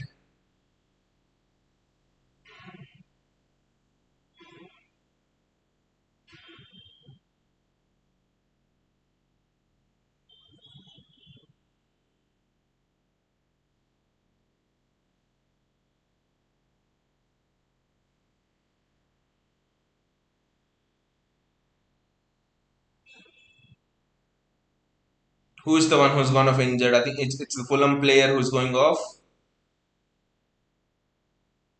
I think it was Akanji for City who was down, and thank God he's all right.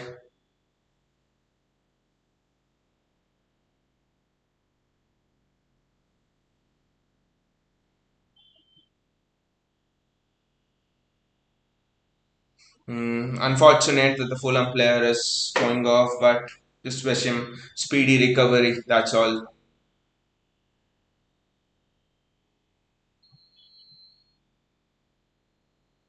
Oh, it's Andreas Pereira who's going off. You just wish him speedy recovery and good luck for the future. Unfortunate that he's had to do go. Kairni comes in. I don't know who is he, but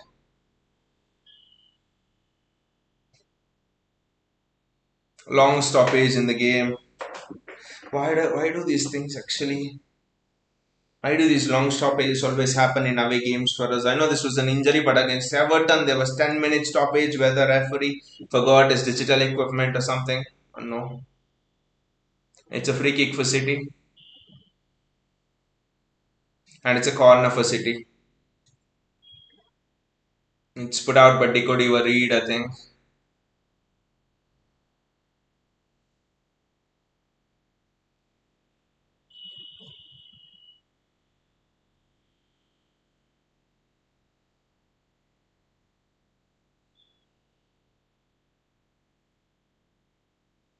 Riyad Mahrez with the corner.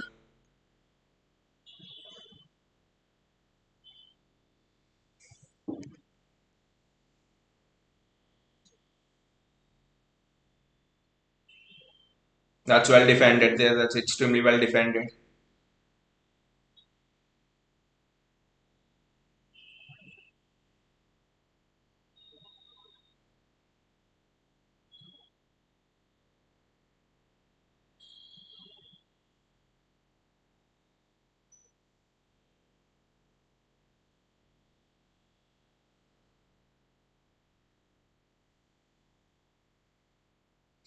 The press in the midfield is just intense. It's just so intense.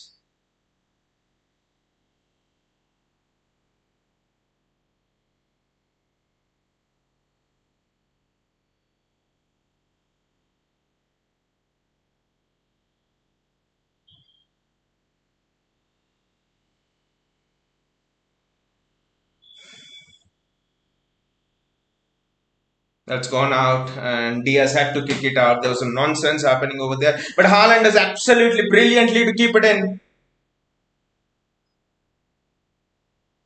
Ah, great work from Erling Haaland. Look at it, three people around him, and no one could do anything. That would have been a wonderful solo goal if Erling Haaland would have managed it.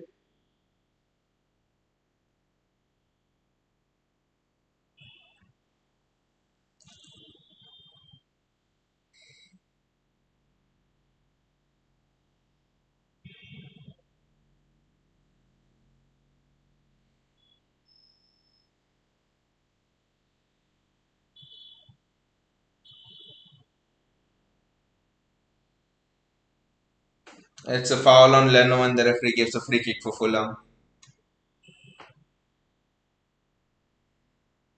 I think John Stones with the foul on Leno over there.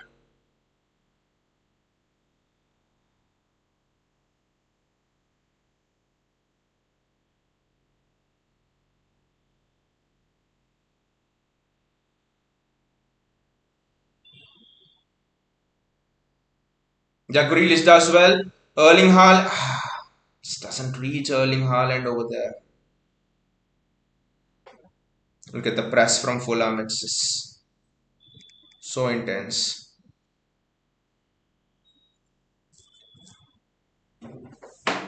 Diaz, Akanji, Rodri,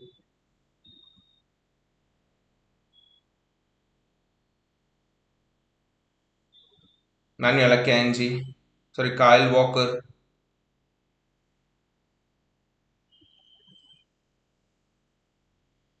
Manuel Akanji. But that is alright.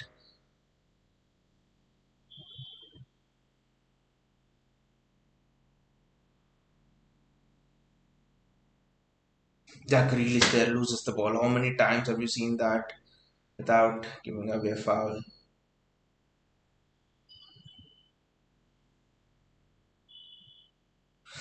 Where's our defense? Where's our defense? Where's He's offside. Deco Reed is offside. The line's well held. For a moment I was worried. I thought, where was our bloody defense? It was a good line. It was a bit tight, but it was a good line. Kyle Walker. I know why Walker's playing a bit lower there. He could have pushed up even more because, especially knowing he has the pace to recover, but Deco Reed is fast as well. Back to Edison. Eddie, kick it long.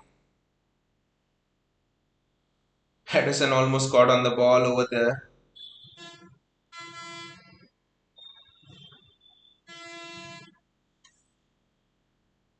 Haaland almost gets to the ball there. This is just.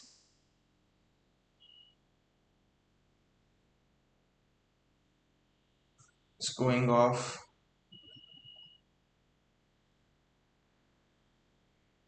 City come out with the ball. Erling Haaland there with space to run into. Erling! How many chances do you need, mate? Space to run into Erling Haaland. He just needs to control it a bit better. It's becoming an end-to-end game now.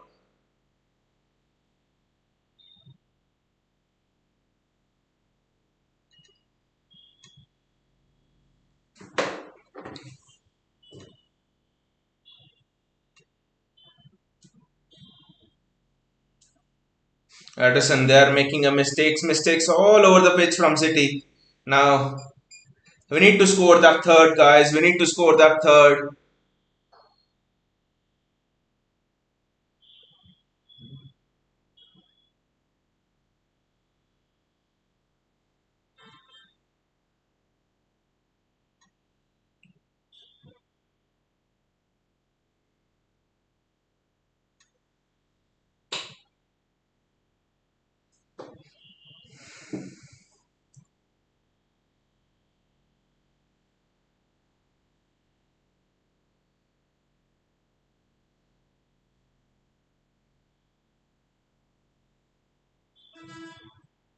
Ah! Who is the one who has given the ball away there? So sloppy performances today all round. Edison with the mistake there. I think it was Akanji who's given the ball away. So many sloppy mistakes.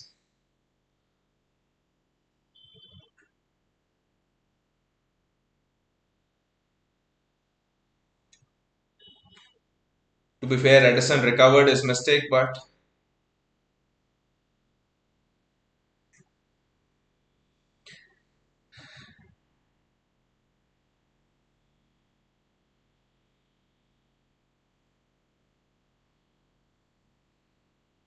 that's good, Eddie. Just bloody blast the ball long. And that's a free kick for Fulham. Foul by Erling Haaland.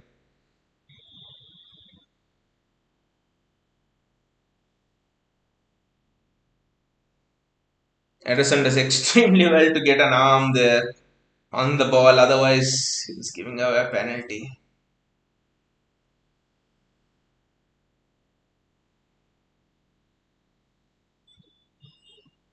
And also, it might have been a red card for him, and that was inside the box.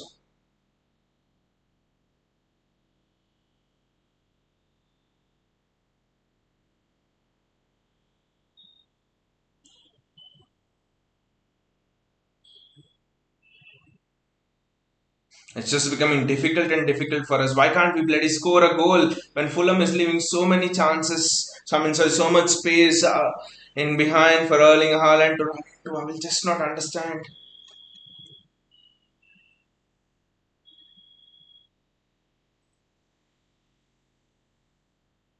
We need to get that third. We need to get that third somehow.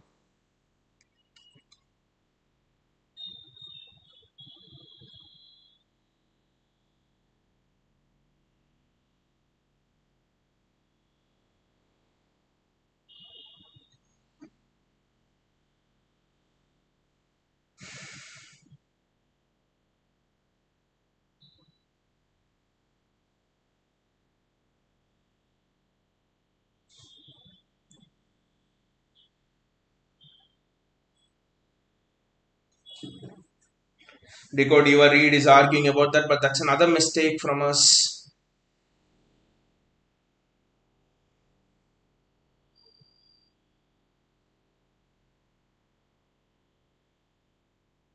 Where have you seen City make so many mistakes in a game?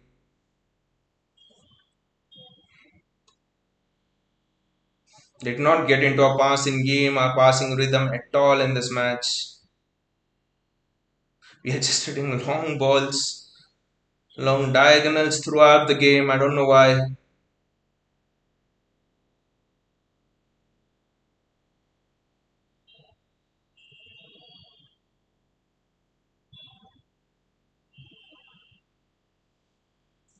Kenny Tete and Jack Grealish are in a fight.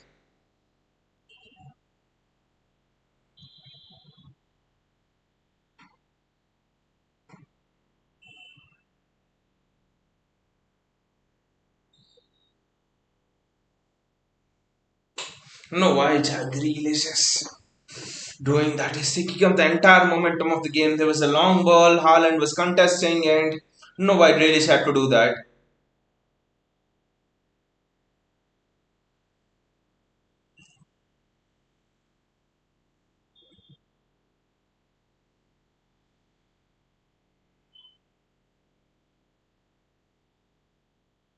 It will now be a yellow card for both of them. Why is this game just seeming so difficult and difficult as each second passes by?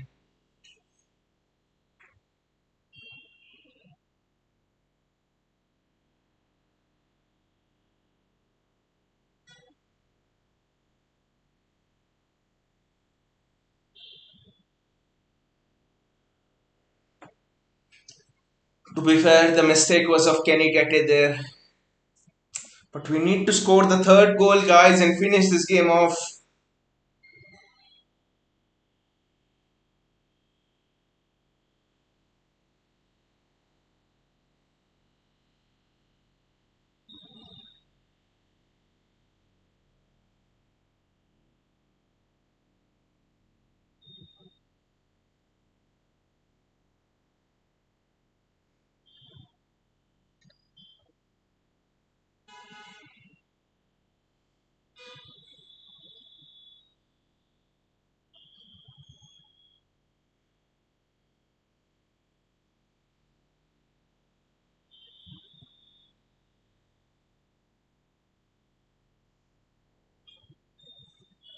Just put a cross into the box. I don't know what that ball was from Kyle Walker. He's played it almost straight to a Fulham player. Kanji does well over there. That's a Fulham threat. Don't know what we are doing. Don't know what you're passing here. What do you think, guys?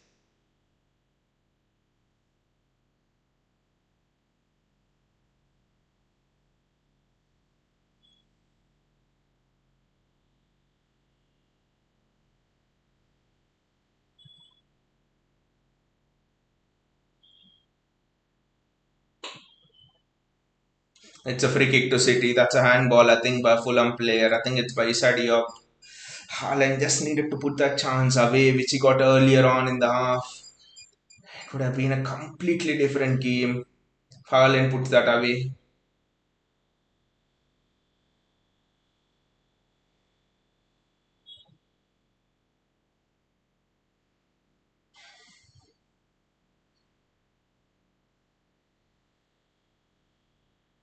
Pep Guardiola sitting on the bench tense as expected.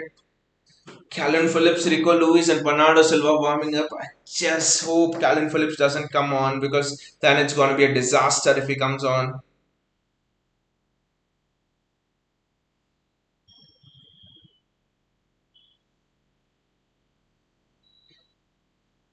Ah, Leno collects it.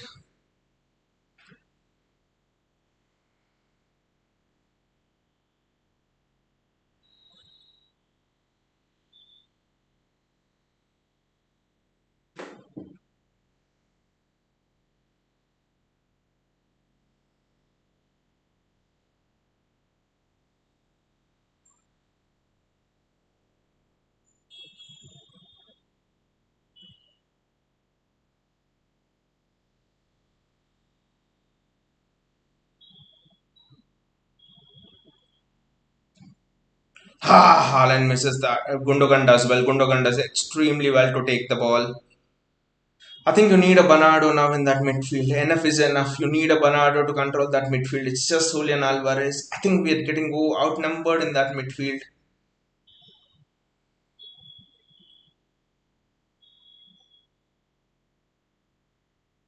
Ruben Diaz, Kyle Walker. I think Kyle Walker is sort of having a shit game now. His passing and all is not that good in this game, especially in the second half.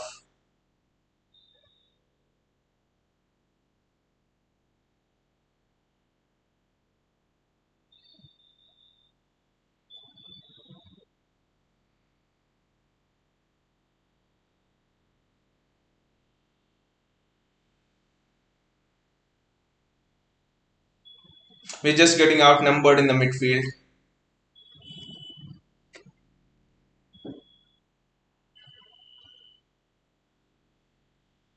That's very well done by Akanji. Otherwise, it was curtains. Erling Haaland over there. Haaland does well. Julian Alvarez. Alvarez does well to bloody Kyle. Riyad Mahrez. Actually, now it's Kyle Walker. City are now playing in a back four. No John Stones coming front and all of that thing.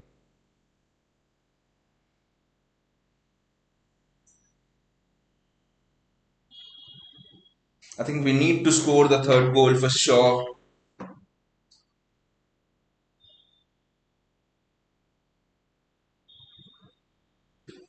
Just not able to even pass out from the back. I don't know why.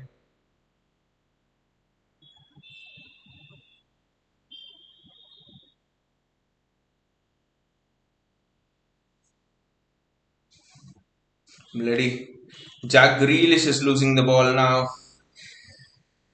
Yes. We need to change the strategy there. Jack Grealish is human, right? He's press resistable, but if five people are pressing on him, then even a robot will lose the ball. Forget Jack Grealish.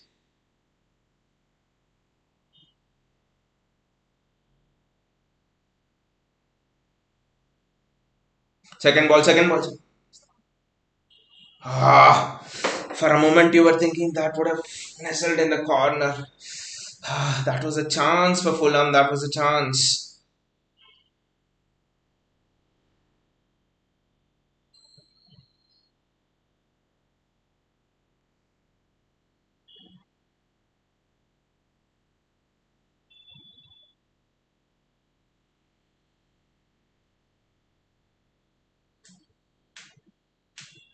I think Decodiva Reed is going off. Wilson is going off. Seems as if Marco Silva is going for the kill over here.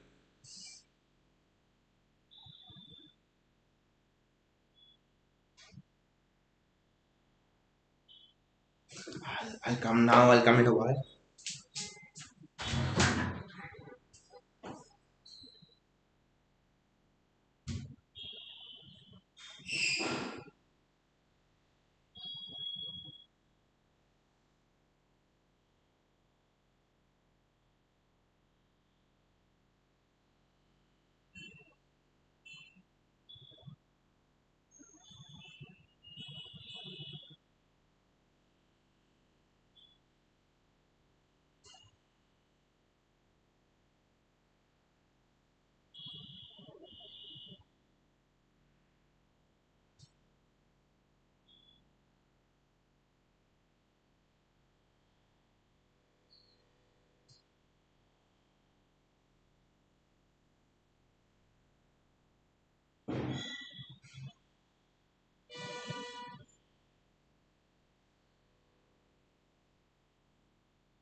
Fulham has a free kick now.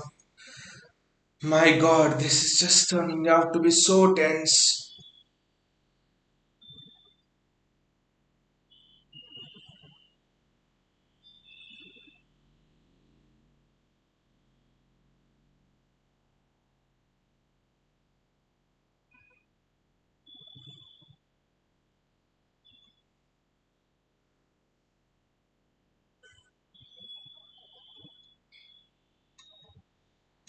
That's well defended. The pressure is just intense. It's just coming on and on and on now.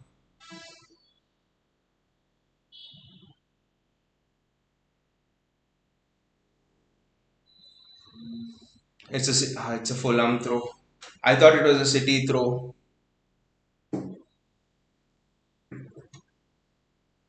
I thought Decodiva Reed had a long throw, but they don't choose to take it. It's just so tense.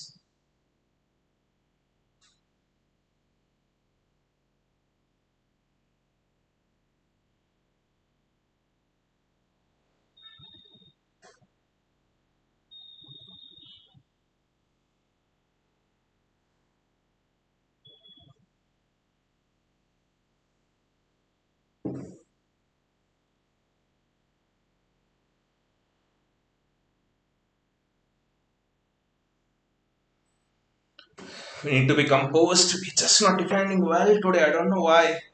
Just not defending well today.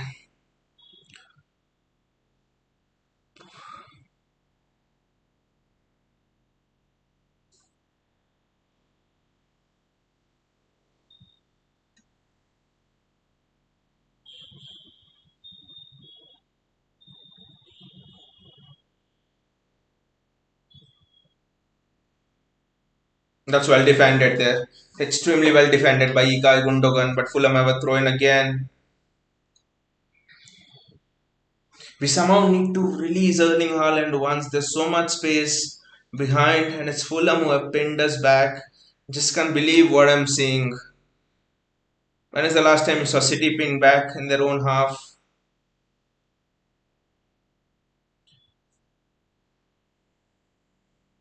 Release Erling Haaland, release Erling Haaland. That's also a good ball to Riyad Mahrez.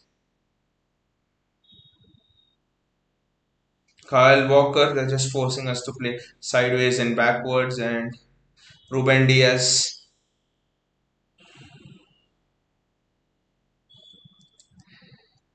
Manuel Akanji. I think one more goal for City will get the job done now. What a shit kick from Edison that is. It's a Fulham throw. Fulham are just having us. Fulham are just pinning us back.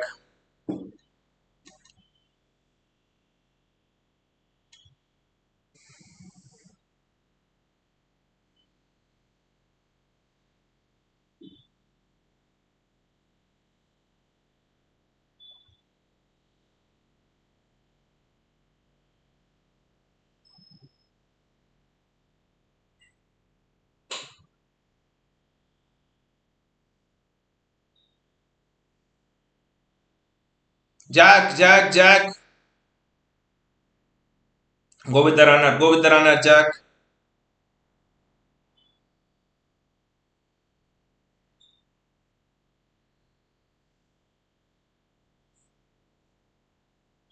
Ah, that's a wayward ball there, and the ball goes out. Bit of a relief for City. We need to score that third goal, guys. Somehow. Bernardo Silva is coming on, and Phil Foden's coming on for City as well. Whom will he take out? Is Erling Haaland going out? I think so. No, it's interesting. Julian Alvarez and Mahrez are going out. Well, could look at both ways. If Pep wants to contain the press, contain the ball, then probably he'll keep Julian Alvarez. But I think Pep knows that he needs to score that third goal, and that's why he's keeping Erling Haaland in there.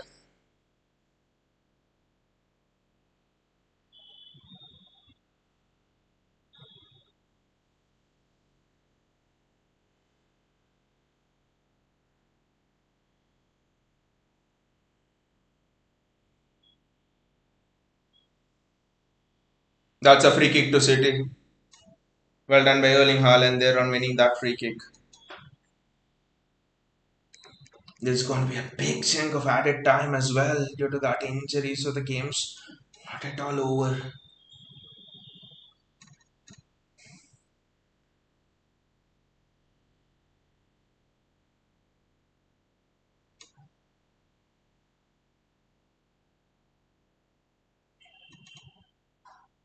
We need to find a third goal from somewhere. I don't know what will be the source or the outlet, but we need to find that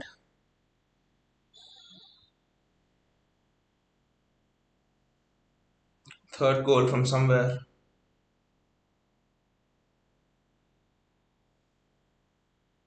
It's a throw in for City.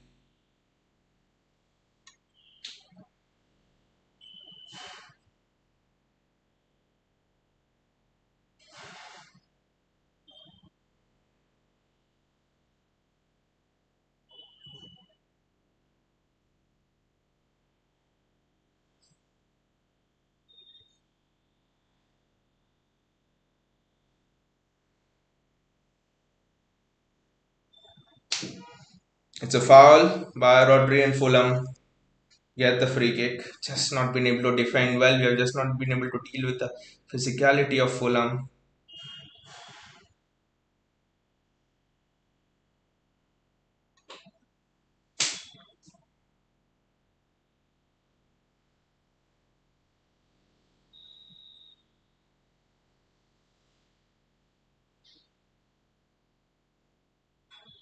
Give it to Eddie.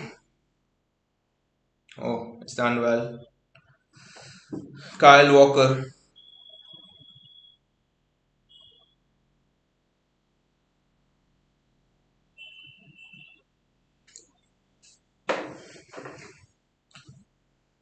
Ruben Diaz. Jack Grealish. Back to Ruben Diaz.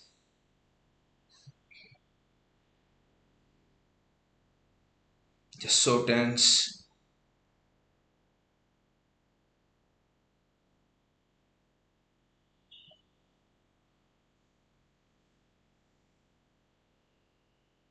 Three people pressing, and why do you want to bloody play the same pass? That's just so stupid. And it's a City. That was so stupid how we played over there.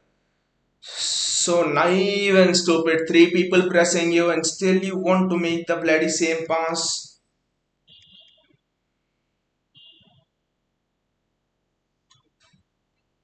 Jack Grealish is having a shit game today.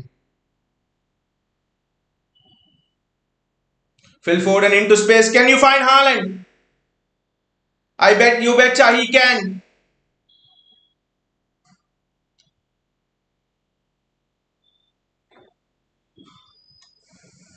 That ball from you just needed Kevin De Bruyne in these sort of situations to just finish things off. That killer pass to Haaland, I guess. Ah, but first touch by Bernardo Silva, but the first touch gave it to a Fulham player, but Bernardo gets it back. It's Foden actually. Foden gets it back and Foden loses it again. Phil.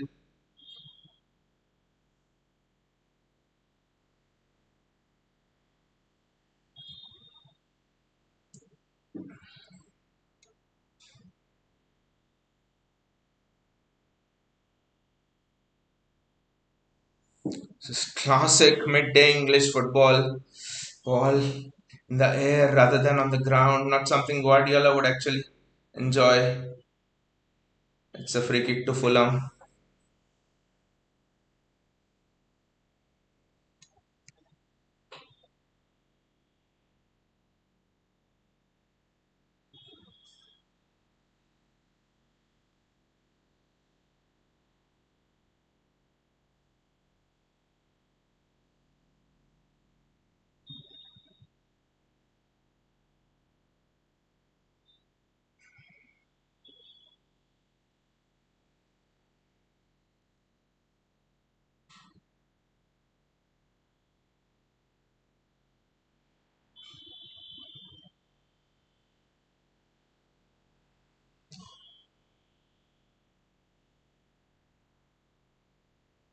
Bloody defend!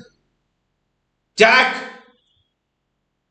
That's what happened at the Bernabeu last time. Just go and engage with him.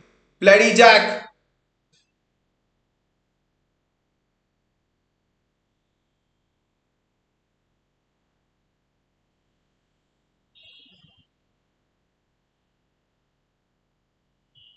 That's very well done.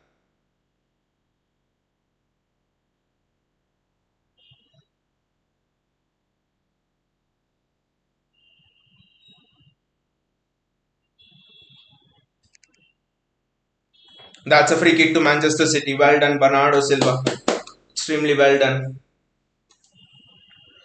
The problem here is there's going to be a big chunk of added time. That will be there.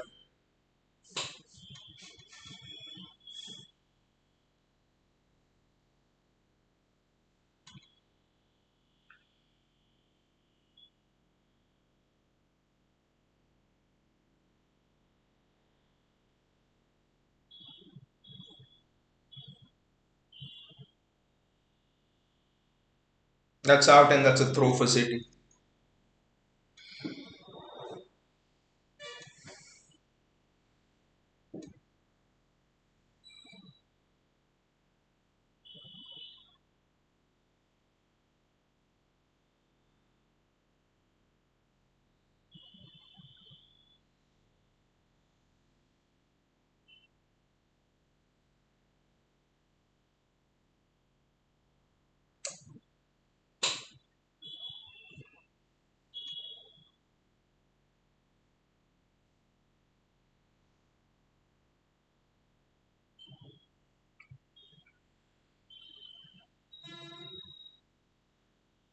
It's a free kick to City. That's well played again, Bernardo Silva. Look at what Bernardo Silva is doing there. He's just orchestrating it. I bet there'll be a huge chunk of added time here.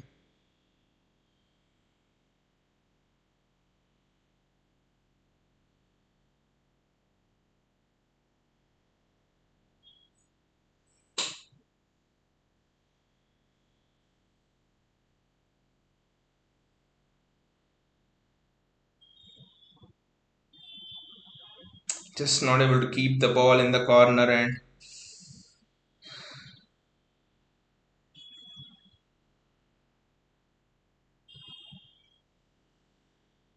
it's a City throw. Wow. 8 minutes of added time. Bloody 8 minutes of added time.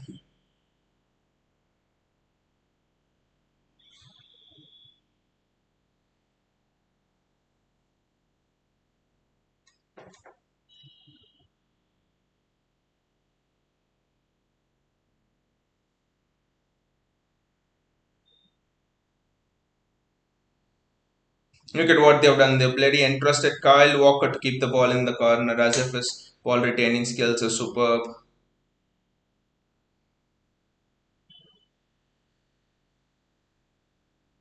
Ikai Gundogan loses out.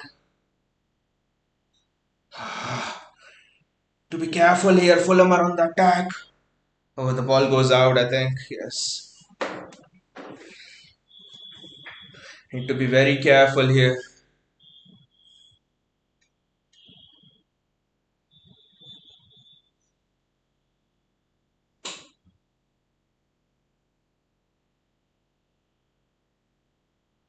It's a Fulham throw.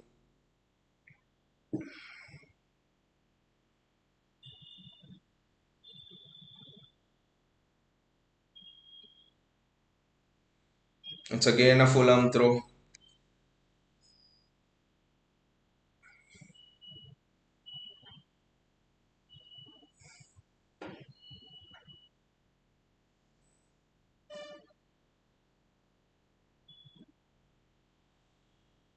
Eddie, Eddie, Eddie, catch the ball! Eddie, why don't you just catch the ball? Waste some time and stuff. Yes.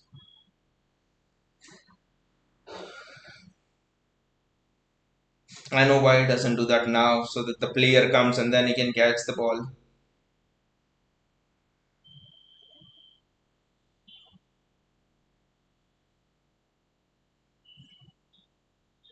It's a City throw.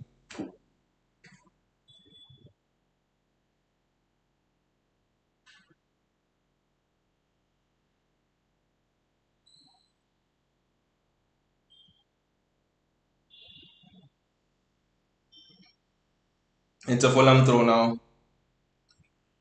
Time is not at all ticking by.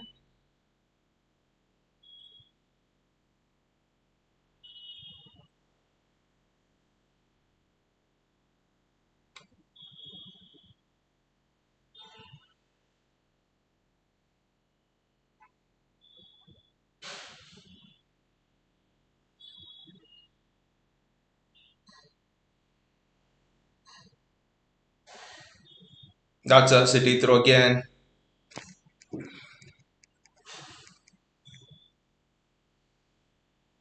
You know how this is seeming? This is almost seeming like you're on an intense workout and it's the last 4 5 minutes to go and you're on top speed. And the clock just seems to be ticking so slow for you then. That's how this seems.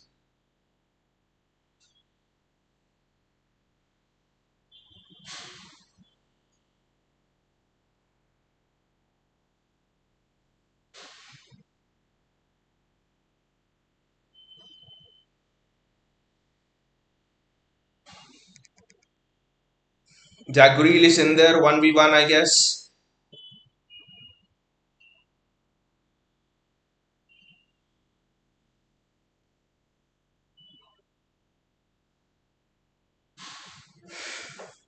Jack Grealish wanted a foul, but it's a full arm throw.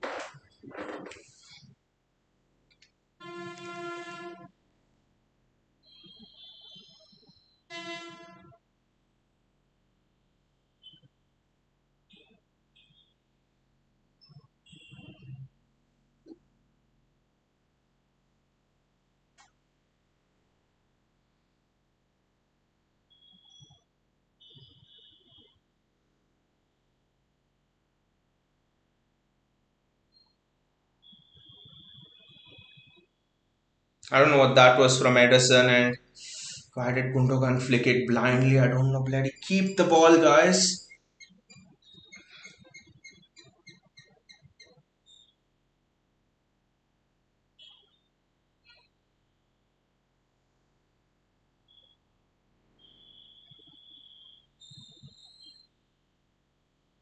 It's offside. It's offside. It's well done. Well played. Well played the line. That's offside.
That's a free kick for City.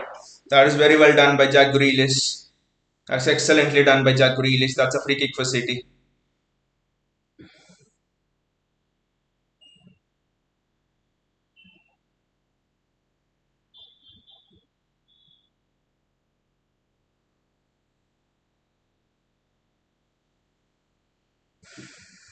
That's very well done by Jack Grealish. Eddie, don't just bloody kick it long. One more minute to go. Bloody 60 seconds to go.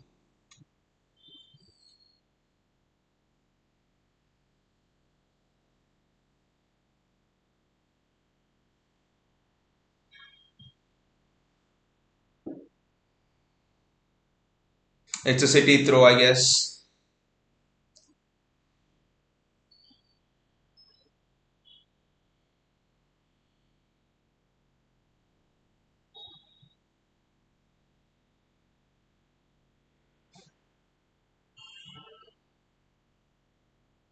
The referee might add on one more minute, I guess, after this.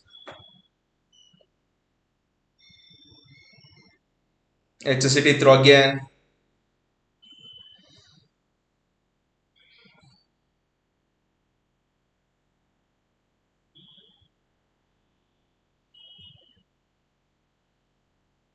It's a City throw again. This is well managed by Haaland and co.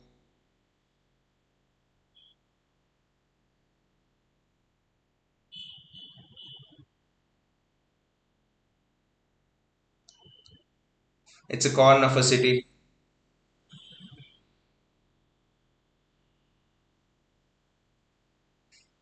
It's again a throw in for City.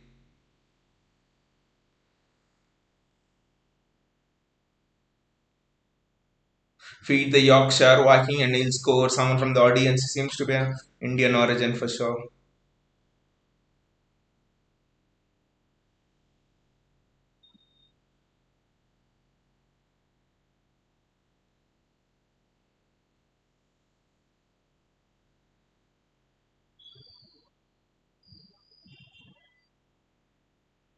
Yes, the ref has blown the whistle. It's 2-1. It's 2-1. Vinay, weren't you tensed when you were watching the match? I was like, wow, this was painful. I thought this match was far more difficult than the Bayern Munich match, than the Arsenal match. Clearly, players are exhausted. Exactly, Vinay. I mean, in my mind, the feelings are. In my mind, the feelings are. This has Nottingham Forest written all over it, right? Clearly, Fulham could have scored another goal. Kyle Walker giving the ball away. I mean, lot of mistakes. Ederson doing that mistake. Then John Stones almost doing a mistake over there. And all of those. I mean, it was just so it was just so tense. And I think this victory for me is Everton all over, Nottingham Forest all over, for example, and the stoppage as well. Both this game was almost like Everton and Nottingham Forest combined all over. But I think it is. See, in the past seasons when we were chasing Liverpool, for example, 18-19 season or the last season, there were some victories where you sort of got through that game with a one goal difference, 1-0, 2-1, and you just had that feeling that wow, this we can do it. We can go all the way. You and this was that kind of a game. I remember 18-19 season. I think it was Burnley hard fought 1-0 lead. Aguero topoed the goal and Dwight McNeil had a chance at the end there. Last season as well, they were, I don't remember, but there were quite a few games where it was 1-0. We just fought it. I mean, tough away ground. Very good performance, I would say. Vinay says this is the same ref who let Arsenal come back versus Bournemouth. Glad that he didn't add much more of extra time. But I was just tense all the way through. There was a period 70th to sort of 85th minute. 80th minute almost before Bernardo Silva came on. Fulham literally had us pinned in our own half, and I've not seen many sides do that to us in the Premier League from the past couple of seasons. Pin us back, and you just thought it was just a matter of time before we concede and we start playing. But I would say we defended very well. We defended. I mean, more than, okay, there were mistakes in defending and all of those things, but more than it, I just saw the character today. I just saw personality stand up, be it Bernardo Silva, be it Akanji, be it John Stones, Ruben Diaz staying calm under pressure, Kyle Walker staying calm under pressure. Gundogan taking the ball with him sometimes. There were leaders all over the pitch today. Grealish had a stinker. There were people who had stinkers, but there were far more people who were covering for people who were not having good games. And that is the hallmark of a great team. You don't just play for yourself, you play for others first, to play for the teams first, to cover for your teammate first. It's that camaraderie, it's that togetherness which Pep Guardiola always says that actually wins you titles. Vishal says congratulations, and I think he had a typo there. I think he wants to say congratulations on winning the league, but the league's not over, Vishal. The league's not over, Vishal. You saw this game. I think as Arsenal fans, you need to believe till the end. That's what I can say in title races of the past. You need to believe in yourself more than anything else. Of course, now you're dependent on other teams, but you need to do your job and you need to just hope for things till the end. That's the only thing I would say, because when we won our league title first time 11-12 United, it was 5 games to go when I think United had a 6 point lead or something on us, and then United drew a couple of games, we went in. But the only difference I would say between that and this season is we went to United and we defeated them in a derby. If you guys remember Vincent Kompany goal, 1-0, famous goal in that season. So we defeated United, and that's what Arsenal didn't do actually.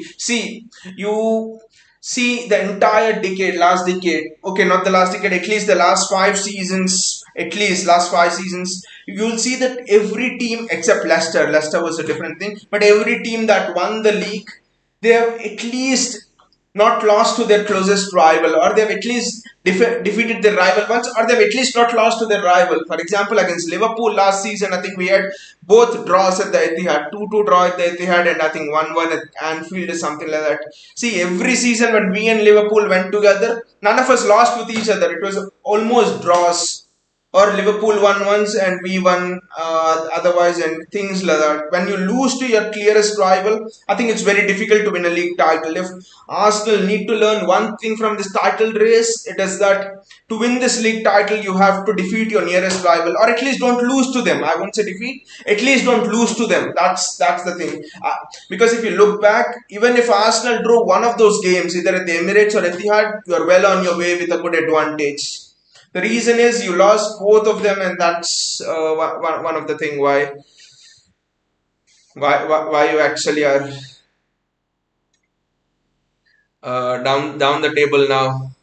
Vishal says you say it like we cheated there. Please show me how and when. 3 points we go on, exactly, Vinay. Exactly, Vinay. No, Vishal, it's not just from us, but a lot of rival fans are telling that referees are adding on more and more time for Arsenal than usual. But that's fine. I have no problem with it. It's football, and at the end of the season, these things even up. So I mean, Arsenal fans can say Brentford referee didn't drew the line. I'll say the Rashford offside goal. So these things, for me, these things even out at the end of a league season. I mean, if I am sitting here and giving excuses that we have dropped down in the league just because that referee didn't gave a false offside call against United, I'm actually not looking at it the right way. That's not the right mentality to have. Things happen in a season. The hallmark of champions is how do you come out of it despite all of the odds that happen in the season. If, for example, in a season, wrong decisions went your way, it cost you the league. That's fine. You take it on the chin. Referee gave it. It's not in your hands. The champions mentality for me is what's in your hands, you control that, and rest is you do your best job. That's it. Because these things happen in sports. So referees adding 4 minutes here, less 4 minutes here. Well, that's fine. I think that's the nature of the game. So it's just us discussing in the city community that Arsenal just generally have had more added time this season, but that's just a general point. I mean, no one's complaining that Arsenal's having more time this season added on. Vinay says 3 points. We go on. Vinay says every 3 days it's very difficult. It's very difficult, Vinay, but to compete on the three funds, to compete every 3 days, to give it your 100%.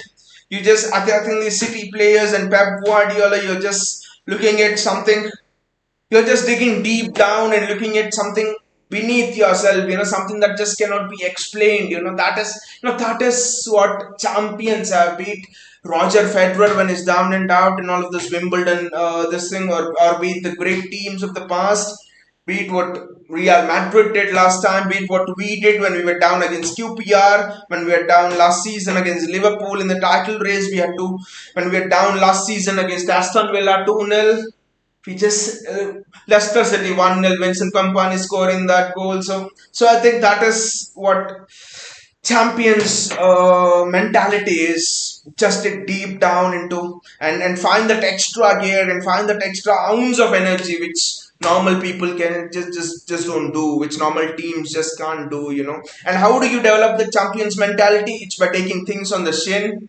It's uh it's it's, it's by learning from the experience. It's by being there and facing that and all of those things. That's why when I speak to Arsenal fans, I actually tell them, you need to learn from this experience rather than just wanting to win the Premier League for the first time. It's actually good that you're in the title race. I know it's not over, but just whatever may be the outcome, just embrace it. I can't comment on the Premier League this thing because we have won the Premier League two times already before Pep came. But if you just see in the Champions League, for example, when Pep said, when we reached the final against Chelsea, you know what Pep said?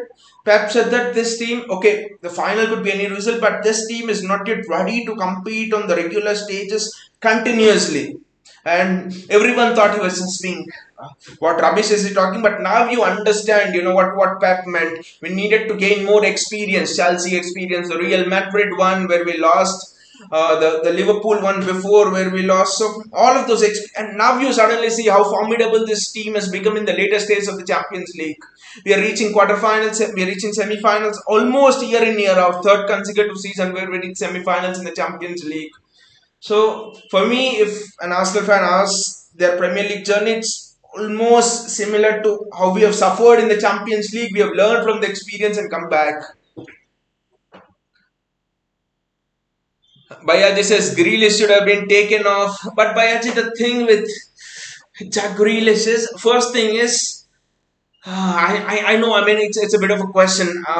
For me, do you take out Alvarez or do you take out Jack Grealish? For me, I think I sort of agree with Pep that you put Jack Grealish in there. I know he was having a stinker, but I think Pep went for the gamble that Pep needed to take one of the two gambles. First thing is we are going to score the third goal and we are going to just kill the game, or we are going to hold on to this 2-1 lead mostly till the end. So I think Pep went with the fact that scoring goals is a bit difficult today. Tough away ground, crowd behind Fulham. Fulham are pressing high, long balls. They're defeating us on physicality and stuff. So, and we're having two defenders at the back who are not good at aerial duels and stuff. So I think Pep put on Jack Grealish because Jack Grealish buys you that time sometimes. At the end, for example, I think near the corner flag, Jack Grealish got a foul. I think he bought 2-3 fouls in that last 10 minutes or so 10-15 minutes. So I think when Pep has Grealish and Bernardo in the team, it's almost like that they're gonna kill the game. They're just gonna take the sting out of the game. That's why Pep has Grealish on. With Alvarez, it's almost like,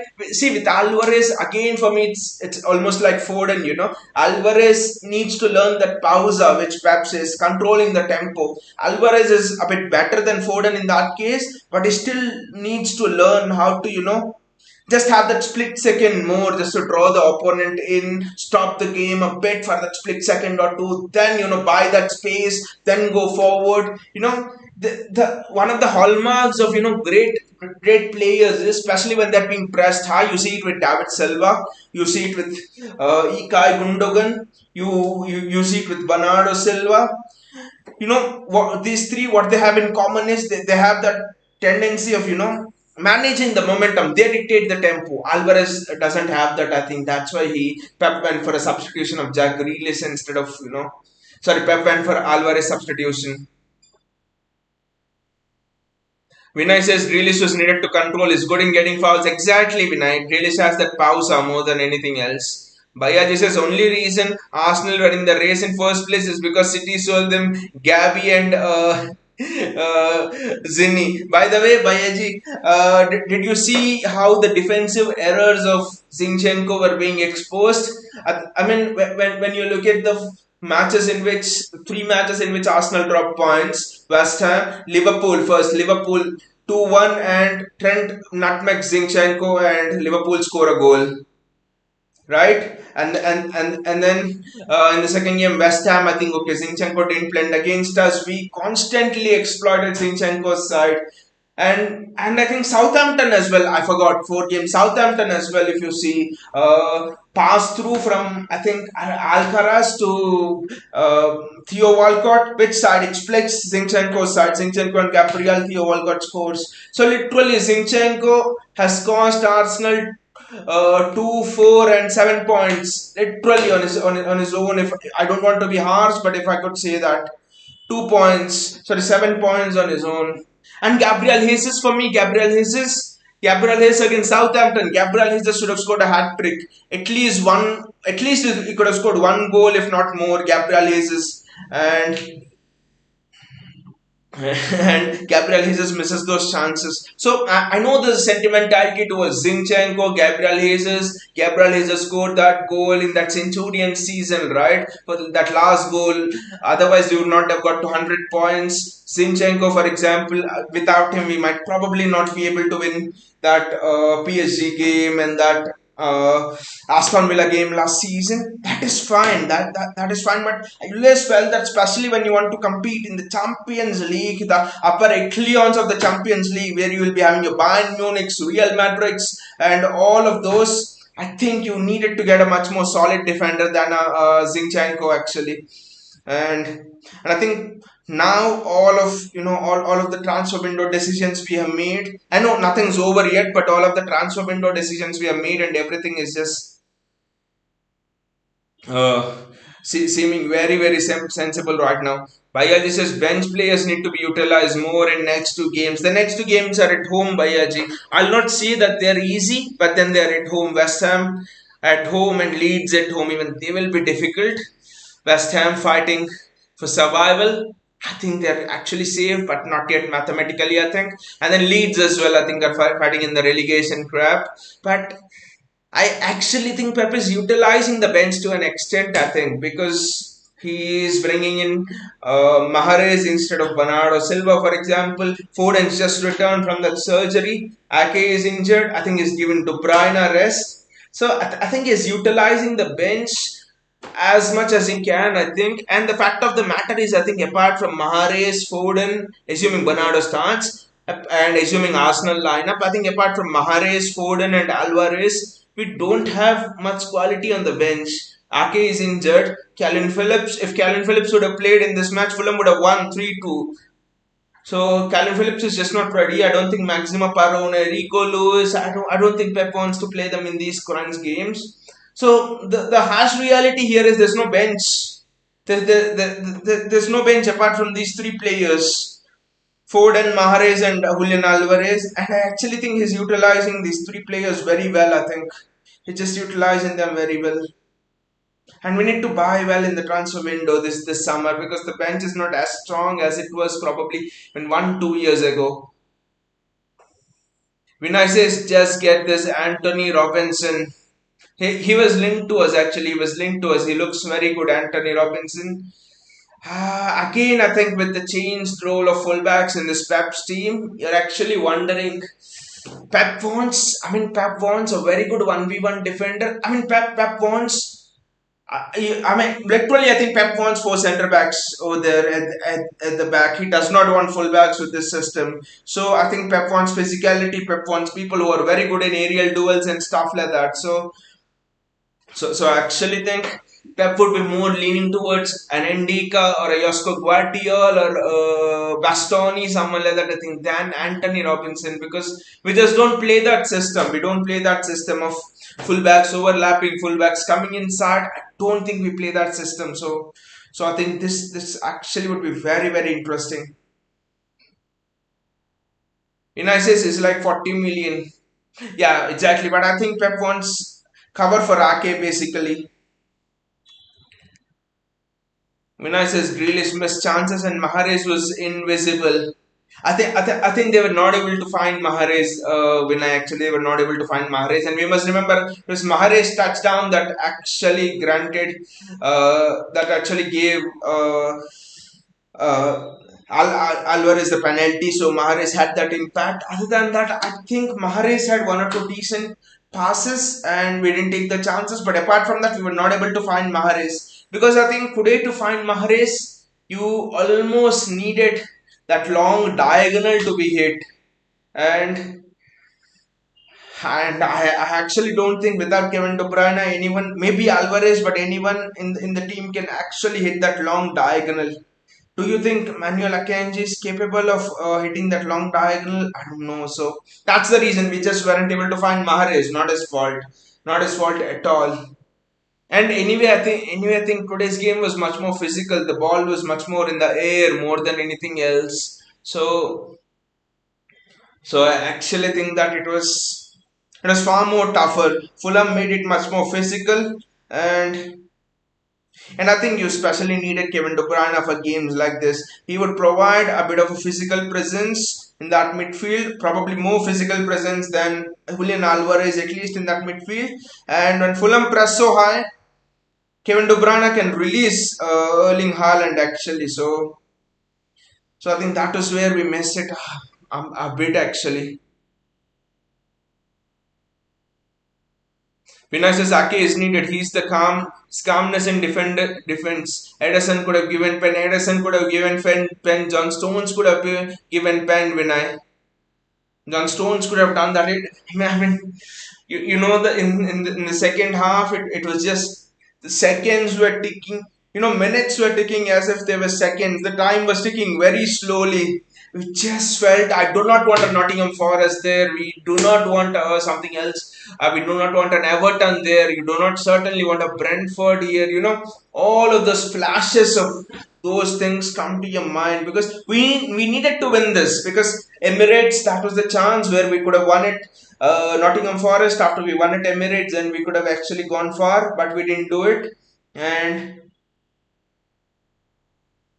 and this was the chance we needed to take. This was one of the most important games where we needed to back up that result against Arsenal. And especially you win this game, then you're at home the next two games, and then you go to Real Madrid away. That would actually mean that it's fine because at least you're not in away at an away ground for at least a week or so. So anyway, I think the league is not over and there's still long way to go. And it's games like these that remind you how much of time there is still to go, a long way to go.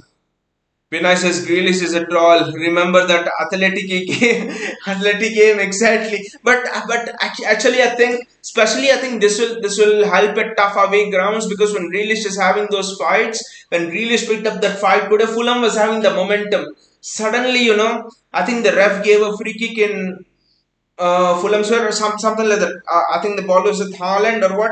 Really just took the sting out of that game. The referee had to pause the game a bit. Everyone came.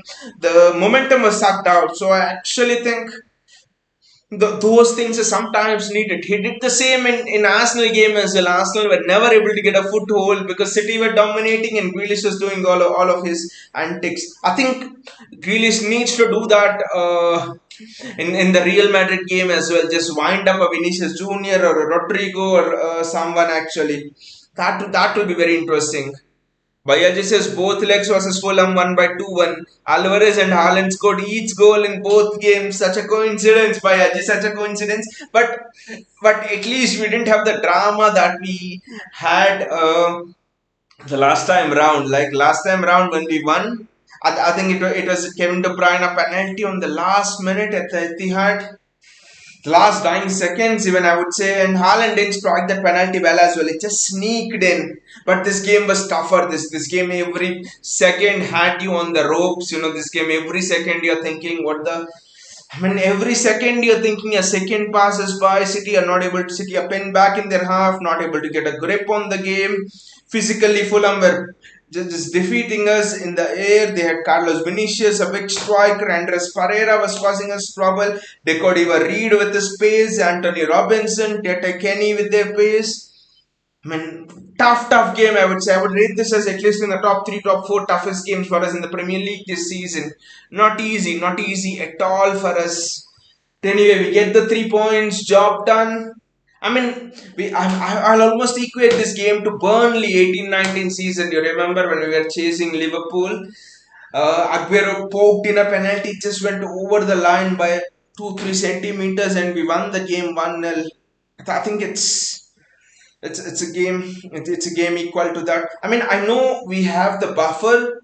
Even if something went wrong in this game, we had the buffer, but I guess we need that buffer somewhere in a game. For example, Everton away, because Everton are just fighting survival, and it could be as tough as this game. Everton away, for example, Sean dies. We might need that buffer there. Brighton away will not be easy. Brentford away will not be easy. You just need this buffer there, especially when you're playing Real Madrid in both the legs. Will be tough. It will be tough. Just brace yourself for a roller coaster ride once again. That's what I would say. Just enjoy the moments. That's what I would say. I know it stands, but this is why we watch football, right? This is why we love this club. The character, the personality they showed to hold their nerve in tense games. This is what separates champions mentality from the rest. Vinay says Marco Silva was brave. I mean, whenever a team just comes to press us, especially in the past seasons, I mean, City have actually found it a bit difficult. That's the truth, actually. Because Marcelo Bielsa also, you remember, I think when he were two seasons back, everyone thought Leeds will press us, will hit them on the break, but I think that game ended 1-1 or something. So I think when teams come to press us, we generally find it a bit difficult. But now with Haaland up front, I think Pep seemed to have solved that issue. But the problem in this game was Fulham were winning all the second balls. They were pressing high, and also they were physical. Most of them were physical over there. That physicality were, the defense is hoofing the balls up. Who we had in midfield? We had Gundogan, we had Alvarez, we had Rodri. They were surrounding Rodri, and you can always win headers of Gundogan and Alvarez. That is what they did. Physically, they dominated us in the air, actually.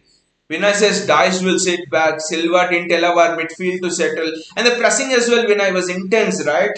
I haven't seen such a good press. I mean, Arsenal's press is very good, but we just played we just played over the Arsenal's press, taking them out of the game. I actually think if De Bruyne played this game, I think we win this game comfortably, 3-0, 4-0, whatever it is, I think.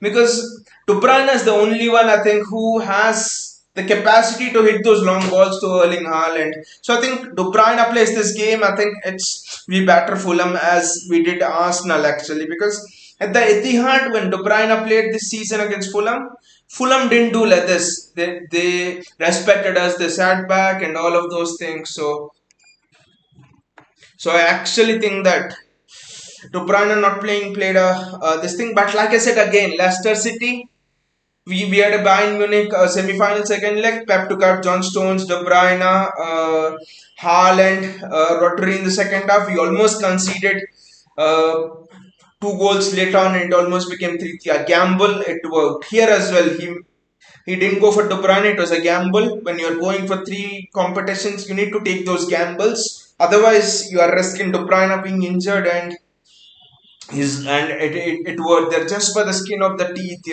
In a treble winning season, for example, I mean, I won't say that we won the treble or things like that, but in a treble winning season, if you look at United as well, how they won the treble. FA Cup semi-final, I think Arsenal get a penalty in the last minute, literally last second, and Bergkamp misses it and Gates scores in extra time. Bayern Munich, they were out of the game, 1-0, extra time they scored 2 goals. So literally United each and every time in the treble winning season, they had that thing of, luck, whatever you call destiny. I would not even say luck, but they had that in that last minute. So I think if you want to go for three competitions, you need to take gambles like this. and hope that they pay off. Vinicius Haaland had good space. Gundo or Rodri, they didn't give the through ball at all in the air. That's the thing. That's the thing. Second half, Haaland had one good chance, I think, in the second half early on, very side foot hit. Leno makes a good save. If that goes in, I think we win the game comfortably. It fizzles out.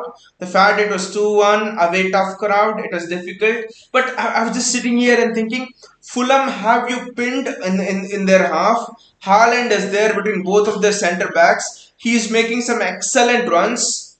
The only thing is play the ball to him. That's all. Play the ball to him. That's all. What a golden opportunity. It's not like it's a false nine as well. Haaland is there. Play the ball to him. That's all. Once Haaland hits you on the break, Fulham will not come and say, do that pin you back. They just didn't play the ball, I think. I don't know why they didn't play the ball. And yeah, you're right. I think we need someone like a Riyad Mahrez who someone like a Kevin De Bruyne who actually takes those risks. That's why I think Florian Wirtz actually would be a good signing for us. Florian Wirtz or Jude Bellingham, but I actually think Florian Wirtz takes more risks than a Jude Bellingham. I actually think there was one risk taker on the bench. He's called as Yorkshire Perlow. If he played, I think he could have taken risks. But none of us City fans, including me, wanted him to play, and it was Calvin Phillips. Calvin Phillips' passing range, his through balls, they literally call him Yorkshire Perlow. So his passing range is much better than Rodri. Don't say he's a better player than Rodri, but his passing range is better than Rodri. His through balls over the top, they're fantastic. If only Calvin Phillips was settled into the team and he was fit, I think Phillips plays those balls. Phillips and Haaland would be a great combination if and when he settles into the team. I think it's just going to be fantastic when Calvin Phillips just settles into our squad. That's why I feel when people are telling Declan Rice would be nice, Jude Bellingham would be nice. Of course, Jude Bellingham would be nice, but Declan Rice, Alexis McAllister, all of those are fine, I think. But I don't agree when people say sell Calvin Phillips and buy Declan Rice, sell Calvin Phillips and buy Jude Bellingham, because the abilities of Calvin Phillips they're just superb. They're something which no one else had in the City team. Just like when we bought Jack Grealish, the first thing Pep said is we did not pay 100 million just because he's like Lionel Messi or someone, or he can skip past players. We paid 100 million because he has certain qualities that no one else in the City team have, and Pep believed at the time we need those qualities, especially for my system to evolve and for me to go far in the Champions League in Europe. And now we are seeing the qualities which Jack Grealish has, that ability to dribble in tight spaces, keep the ball, relieve teammates of pressure, all of those things. Plus control is excellent and all. I think with Calvin Phillips, if we give him time, we'll see the same thing. Relentless energy, the diagonals. See, today no one was able to find Riyad Mahrez. Again, it's the same problem, like you guys are telling. No one is a risk taker apart from Kevin De Bruyne. No one plays those long through balls or long diagonals or whatever it is. Calvin Phillips can do that. So I think that's why Pep bought in Calvin Phillips. Not having a good season, but really had a shit season for 1.5 years. Riyad Mahrez has a shit season in his first one year, 1.5 year. Rodri in his first season was not good. So I think we need to back Calvin Phillips. His abilities are, my God, his tackling abilities, free kicks, the way he strikes the ball, the way the through balls he gives and everything. Bayaji says, despite 10 men, City were in control all game with the Etihad. That was a narrative, Bayaji, that was being bought around this before this game, that Fulham must be easy. We have dominated them with 10 men at the Etihad and all of those things. But that's a different scenario. 10 men in your home ground is actually different, for example, to 10 men at an away ground. I think if we were down today, 10 men, I think it would have been impossible because the crowd, lot of things are in your favor when you're in your home ground. But you always knew this was sort of going to be a tough game, Fulham away. And to win titles, I think you need to win games like these. You need to show up in games like these. That is why, when Arsenal fans thought a lot of Arsenal fans on social media were actually telling that they have passed bigger tests, like, they have defeated Man United, for example, in the return leg. They defeated Liverpool once, they have defeated Tottenham twice. But, the beauty of this league is You can be drawn into a false sense of security that I defeat the top sides or I draw with them and I'm fine. But then the bottom sides are so difficult to face in this competition. West Ham away is always difficult. Southampton is always difficult because they're fighting for relegation. Nottingham at the City Ground is difficult. Fulham Craven Cottage difficult. Everton Goodison Park hostile ground to go to. So there are a lot. I think Arsenal actually underestimated these sort of small teams and is focused only on the big teams.